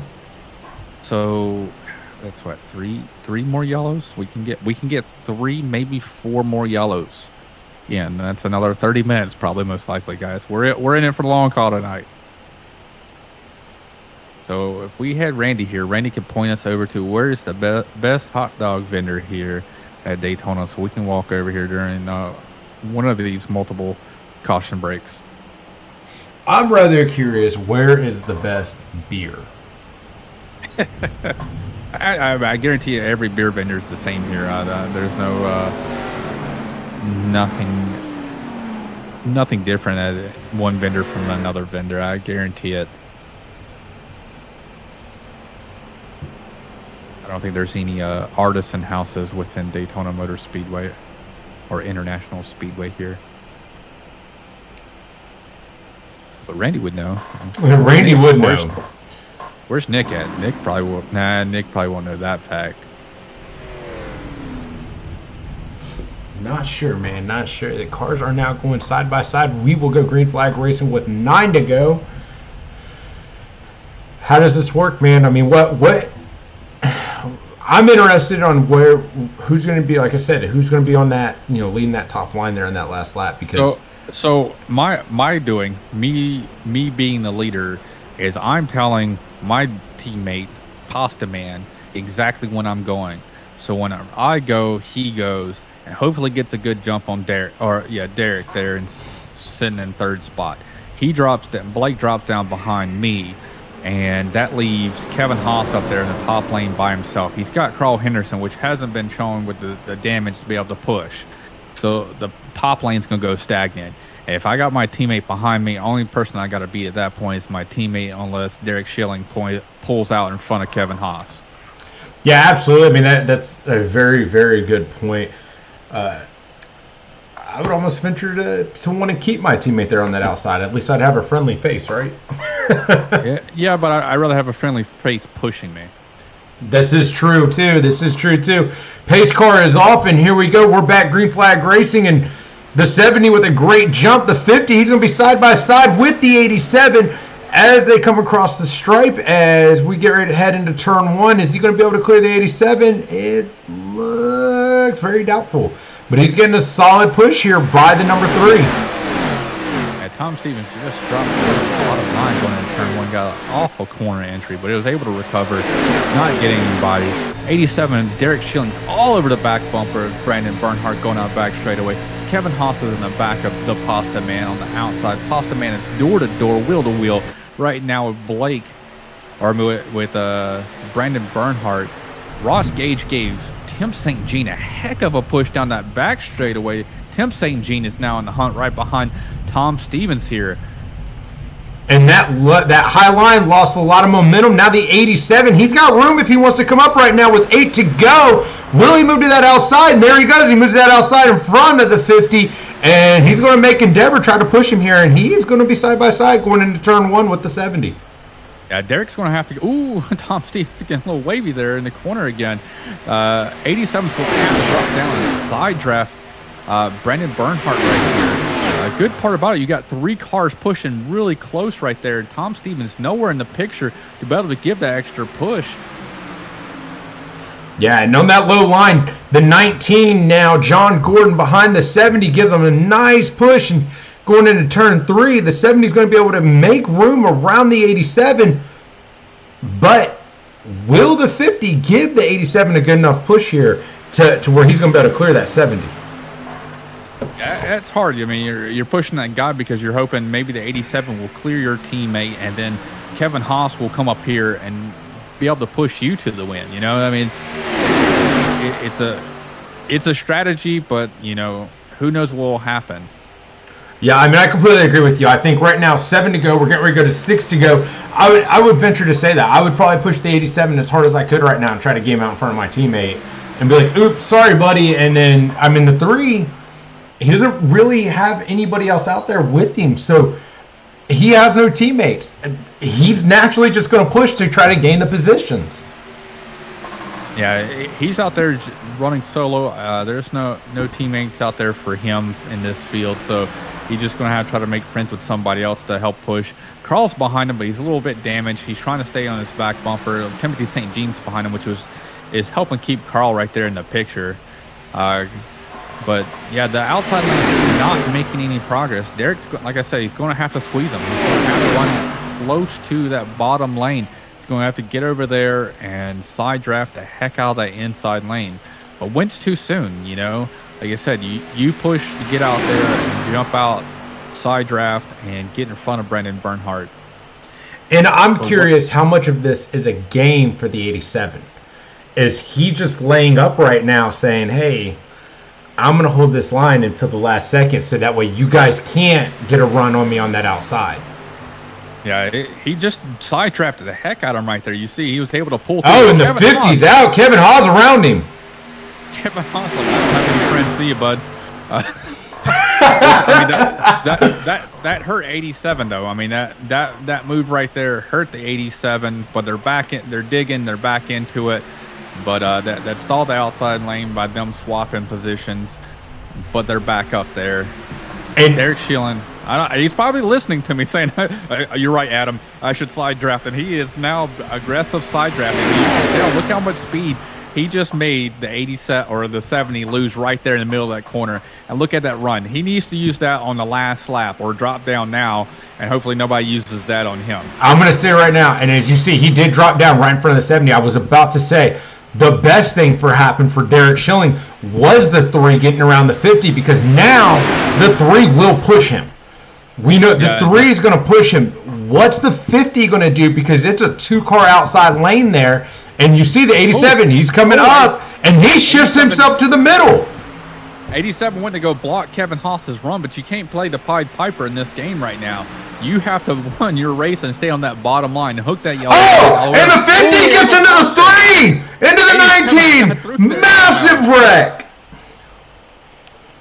Wow. Kevin Haas came down on the Pasta Man. The Pasta Man did not lift. Crazy. That was a great move, though. 87 threaded the needle to get through that. Oh, man. Did he ever? Incredible. And here you go. The 50 just below him. He kind of, couldn't tell if he's sliding up. 3's coming down, but 1, 2, 3, 4, almost 5 cars involved in that one. There was only 10 cars on the lead lap. Yeah, I mean, that's a huge blow to everybody right there that was behind him. I think there was kind of more of a give and take right there. The 50 left the door open a lap or 2 prior, and Kevin Haas took the spot from him. He put his nose to make it 3 wide and took the spot away from the Pasta Man. So Pasta Man did the same thing to Kevin Haas right there. Kevin Haas drifted up a little bit high. Pasta Man put his nose underneath there. Kevin went. Unfortunately, Kevin tried to look like he was coming back down and try to retake that spot after floating a little high, but it was already filled right there by the Pasta Man. All right, so hear me out on this. Arguably sitting in the best spot of this race is the 87. Green, white, checkered. He's going to have the outside line, and he's going to have Tim St. Jean, your Season 2 champion, pushing him. Oh, I 100% agree with you. I haven't seen Hitman have that great of restart, but Timothy St. Jean has had some really good restarts so far. So it's all about that man pushing behind you. Hey, actually, it says green, white, checker, 1 of 3 now. So they might have changed the rules. Blake, were the rules changed, or do we have 3 green, white checkers? That's what it says right here on my screen. I have the iRacing up so I can see a little bit more information directly from iRacing. And it says GWC 1 of 3. Or did Blake fat finger it and accidentally said it that way? I'm just curious at this point. We had a standing start last night at Road to America. But so Blake said exactly. Blake just said affirm. I'm guessing that says affirmative. So it sounds affirmative. We have 3 green, white checkers in, is what I'm taking it as. Did you fat finger? Is that affirmative? That's what I was just curious. I threw out like 2 scenarios there, but it's all right. I'll go with the 3 green, white checkers. If I'm wrong, then. But no. So I'm saying 87's got the catbird seat. He's just going to have to stay side by side. Oh. I don't. blah, blah, blah, blah, blah, blah, blah. That's all I see. It said affirm. Yes, 3 green, white checkers this year. AFIRMTVE.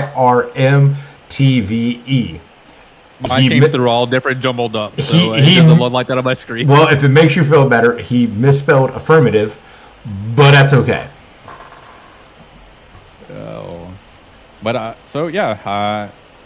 We're gonna have to see this. The good thing about it is the 87 can do what he wants because the 70's glued to that double yellow line.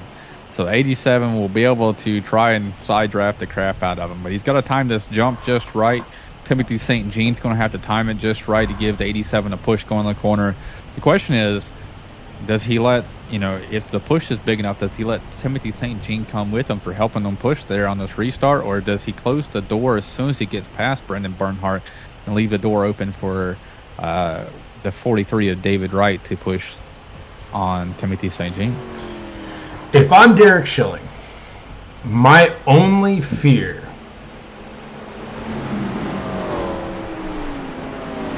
Sorry, reading Blake's comment. Unless I'm missing letters there, AFIRMTVE is not affirmative. Screenshot it, bro. If I'm Derek Schilling, the only scenario that I'm playing into this where I'm thinking I'm in trouble is if the 70 gets such a great jump that he comes up in front of me, could be an issue. At that point, I'm going to try to cross move him anyways, but it's neither here nor there. But if I get the push from Tim St. Jean and I jump down, the 70 is going to try to jump in front of Tim St. Jean. I got to hope that Tim St. Jean is right next to the 70, right? Because if not, that's going to really screw me because I'm going to fall back to the 8 while these guys are pushing now ahead of me. Yeah. Well, we'll find out here. Pace car is about to drop off. They are door to door. 87 will slide just a little bit if I was him. He's giving them over half a car length here on this restart. I'd be more nose to nose with them. Green flag is out. Brendan Bernhardt gets a great jump. 87 is going to drop down. And going to drop down. Hear me out. Not a bad move, right? Grab the draft off of him right now. Grab the draft. He's going to have to suck back eventually, right? Boy, I think he might be able to slingshot him around here, coming out of turn 2 with the momentum he's got. And expect the 70 to probably throw a block here. He thought about it and chose not to. The 6, though, he's going to have a heck of a run. So will the 6 play the side drafting game? There's only a 4-car battle right now. Everybody else is pretty far back from this lead pack. And 87 jumps up. The 70 still has room here, but here comes the 8. The 8's catching the 70. The 70, though, he squeezes them high. That's going to push the 87. The 6 going with the 87, though. The 70 not able to hold that line. They're not able to hold his spot here. Final lap. We will have a finish here. Look at that speed of Blake Ziti. He had to give it up. There was no room for him. They are battling hard. They are door to door. Lug nut to lug nut going into turn 2 here. Pasta Man had a heck of Oh, the 87's getting left to drive by Tim St. Jean. That's going to allow Blake Pasta to suck up to the 87. The 87 trying to get a side draft here, but the 70, he's getting all the love right now. The 8 comes up. 8's not warning him to the side draft. He's pushing him up the track. It looks like the 70's race. I don't think the 87 will be able to get to him in time. No, he's going to try to side draft it. It's not going to work. Your winner, Brandon Bernhardt, followed by Derek Schilling for second and Phil Manzo in third. Man, that was a great finish. And sadly, it was on like a 4, maybe 5-car battle there, but man. And dare I say, that was definitive once the 6 dropped to that low line. Yeah, as soon as he did, he lost the momentum on the outside line. I think if the 6 would have stayed behind the 87, the 50-car of Blake Pasta was going to be able to come up there. And I think he was going to be able to help that outside line going, and it would have pushed 87 up there. Yeah, I completely agree. I don't think that was a for even position, right? Dropping to that low line, he probably would have gained more positions. Been looking at least a second there on the if he would have stayed right there behind the 87. Yeah, he could have, or he could have been a close battle and he could have got third instead of what did he get, fourth? So yeah, could have got one more position. But hey, I mean, he finished the race. I mean, that's an accomplishment at a whole right now. Absolutely, hey, absolutely, man. Looking at these results, I'm going to pull up the results first because there's some names up here. There's some names. As he does that, we're watching Brendan Bernhardt out there in the middle of the field doing his burnouts. Now driving backwards. Hey, so your winner, Brandon Bernhardt. In second, Derek Schilling. And in third, Phil Manzo, one of the best races he's had. And in fourth, Tim St. Jean. And fifth, Blake Pasta. Carl Henderson, 1 lap down. He will finish sixth. 2 laps down in seventh, Chris Oliver. Anthony Cirillo, 3 laps down in 8th. Mike Wisniewski, his best finish, 3 laps down in 9th. And Tom Stevens finishing in 10th. Kevin Haas comes home on 11th. 12th is John Gordon. 13th is Ross Gage. 14th is David Wright. 15th is Josh Slaston. 16th is Stephen Dominy. 17th is David DeParis. Rick Kohler comes in 18th, and Art Suso is in 19th. And that rounds out your field for tonight's 75 lap event that turned into 77 laps here at Daytona International Speedway. Daytona? Daytona. Wow. All right. Let's go ahead and let's bring in our winner, Brandon Bernhardt. Hey, Brandon, it's Larry and Adam in the booth, man. You got a copy? Yeah, I got you guys. Got me? Yes, we do, man. A fantastic race out there. Definitely a race of attrition, man. How's it feel to jump back down here and grab you a win here in the first race? Yeah, it feels good. Wish I could have done it, first in the Trucker Cup, but it feels good to get a win regardless. I got you, man. You got some cheerleaders out here. You got Joe Densmore was the one advocating for you the most. He's been called your shot all night long. He said that you were going to win probably halfway through the race. He said, watch out for the number 70. He's called it, and he did it, man. You were out there put on some heck of a blocks there at the end. What was going through your head in that last green-white checker? Yeah, I thought when that wreck happened, took out Blake and John, that I had no shot. No teammates up there, but they got a good start, and luckily they weren't able to form up behind me and got up in front of Derek just enough to slow that run down. Yeah, I mean, you were doing a pretty good job there. I mean, it started going wild. I thought you were going to go backwards whenever they went through you, and the Phil Manzo kind of went underneath you there for a second. They were going across the tri-oval. I surely thought your night was over at that point. Yeah, that was. I got a little higher and didn't get down faster than I thought I would. Manzo got a much better run than I was expecting. I had a lot of help with the team. John was out, so he helped me a little bit. With the early win in the season, man, it'll be the first race. You going to be able to carry a lot of this momentum going through this 20-week season?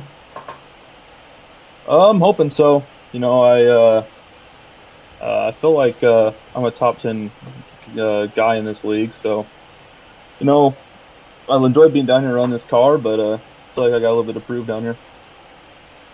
Well, absolutely, I got you, man. You definitely proved it right here tonight. Oh yeah, man. You come out of the gate. I mean, Daytona and Talladega is there. It's a kind of hit or miss of how it's going to roll out at the end. But it's the person that knows how to work the draft, works the side draft, and not get side drafted. I mean, Derek he pulled some good side drafts there on that last green flag run before the last green white checker. I mean, he was able to try to fill it and was able to pull you back. You thought your night was over at that point? Yeah, he was able to get some good runs. He just never could get the help up there. So yeah, definitely when the green white checkered happened, I didn't have my teammates up there. I thought for sure they were going to line up around me and go around me, but thankfully they didn't. Well, hey, great race from you tonight, man. We look forward to catching some more of this TNT series with you, and good luck to you this entire season.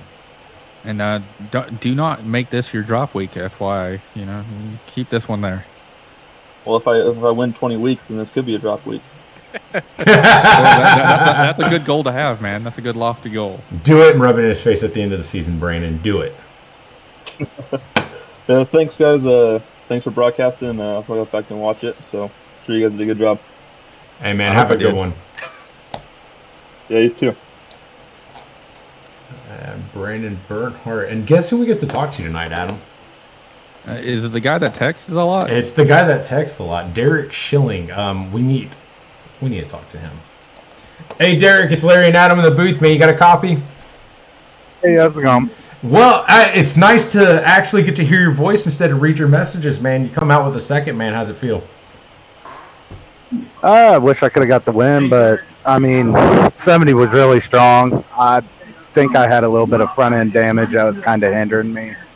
But a lot better than not finishing at all like some of the guys were unlucky enough to get.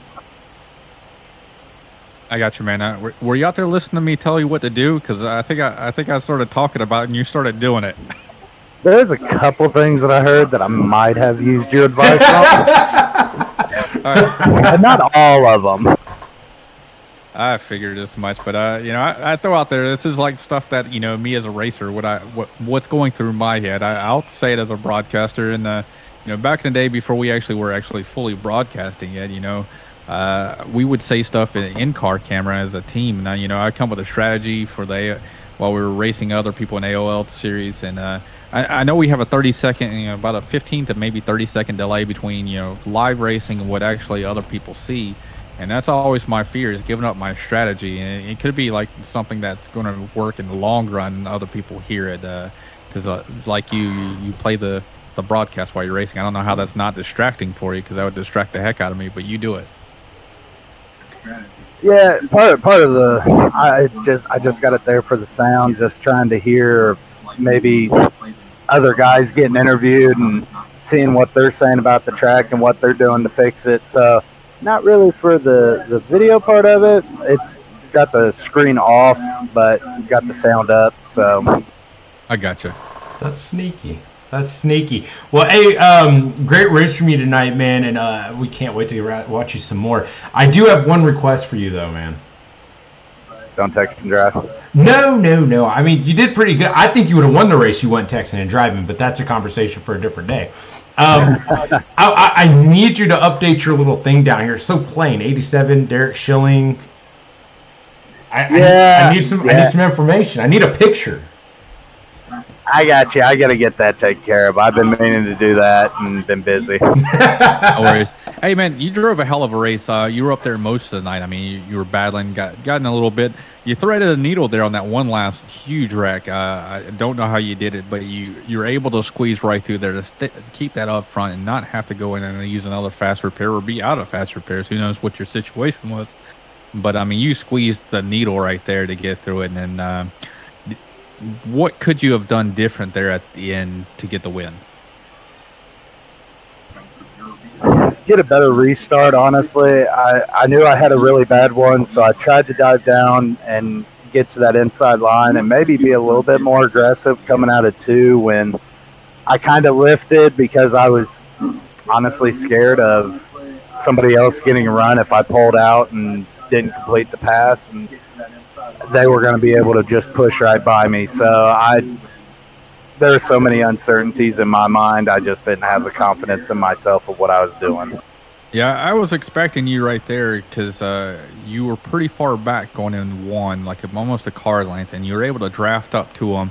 You had so much momentum. I was hoping you were going to come out of turn 2, side draft that left rear or his right rear corner, and then just blow his doors off, because Manzo was pretty far behind you. So, I mean, he had no help. He was kind of a sitting duck, and you had the momentum. So that's what my expectation was of coming out of turn 2. And that's what Larry was saying, too. He's like, he's got the momentum. He's going to do it. And you just stayed there. We're like, oh, man, that was a shot. And I think you blew it right there. Oh, yeah, that's where I blew it. I wish I would have went with what my gut told me to do, but I second-guessed it, just thinking I might have had a better chance. Maybe making that last lap pass, but I didn't have the help to really get it done. I gotcha, man. Oh, but hey, man, it's a good first showing here. Coming out here, being strong all night long. Got a second place finish. So, man, congratulations, and we look forward to seeing you for the rest of this 20 race season. So we're done. Got 19 more to go.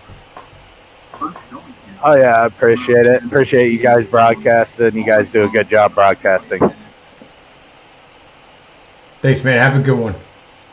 Hey, you guys have a good one.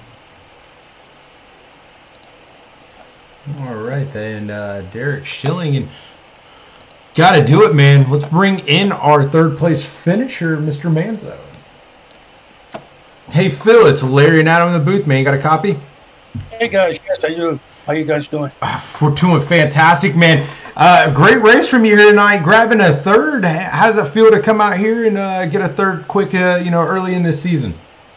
It felt great. It felt real nerve-wracking, real tense, but it was good to bring home to start the season off right. Hopefully we'll have a good season. I got you, man. You guys, your whole entire team, you guys all look very strong tonight. You were able to capitalize, though, and stay up front for most of the night, keep your nose clean for the most part, and come out with a third place, man. It's very respectable looking at what happened to the rest of the field tonight. Thank you. Thanks. Appreciate it. Yeah, Mikey Killer out there, man, sending you a lot of love. I gotta know, man, what's your outlook for the rest of this season? I'm gonna be racing every Thursday night. I'll be here every Thursday. Awesome, man. I'm not gonna miss a beat. Well, we appreciate you being out here tonight and racing for us. We look forward to you for the rest of the season, man. We look forward to hopefully being in the booth much often. we love having you up here, man. Yeah, hopefully we get you up here some more, buddy. Just want to give a couple of shout outs real quick. I want to say thank you to Kevin Dietz for bringing me into this league. I also want to say thank you to Joe Dismore for giving me the training that he's given me, and all the admins. Appreciate every one of you is reaching out. Well, every time I reach out, you guys are right there to help out. Great bunch of blue guys. Appreciate it. Absolutely, man. Good luck to you the rest of the season, man. And as Adam said, we hope to talk to you some more. Thank you. All right. Wow. I think that will about do it here tonight from Daytona. Exciting finish there, I want to say. I don't know.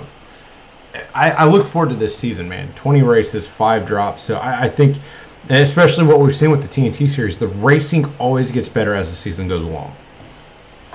Yeah, I mean, we've seen it go both ways. We've seen it start off pretty hectic, and everybody then kind of moved back into it. And then I think last season, season 2 started off very good.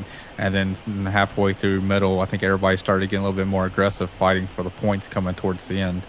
And started to see a little bit more caution field. So hopefully we kind of trickle back. We get the bugs out, all the new guys there, new formats. Hopefully we get that worked out and have a good race next week. Absolutely, man. And just a quick reminder again, Ghostfire Media live tomorrow night. Catch Carl, Josh, and Randy for the podcast. I know we have some questions on the guest. IVRL is going to be Joseph Causey. I believe there is talks of, and I've done forgot the AOLL driver. Give it to me, Adam. Wasn't it Greg? Yes, Greg Willen. I don't know if anybody's reached out to Greg Willen. Greg, if you're listening, here's your invite. If not, I'll send you a message here in a little bit. And then obviously we'll discuss this one for the guest. So you interested? Join tomorrow night, talk to the guys, and find out who the guests are. Cup is off on Sunday. They will not be racing, celebrating the 4th of July. IVRL. Adam, are you guys racing next week?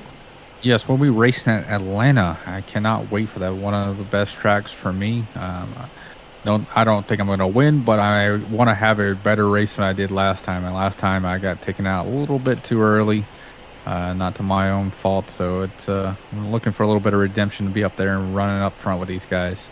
Yeah, Hot Atlanta, that'll be a fun race. And then Truck Series will be back next week, Wednesday night, 8 p.m. Eastern Time.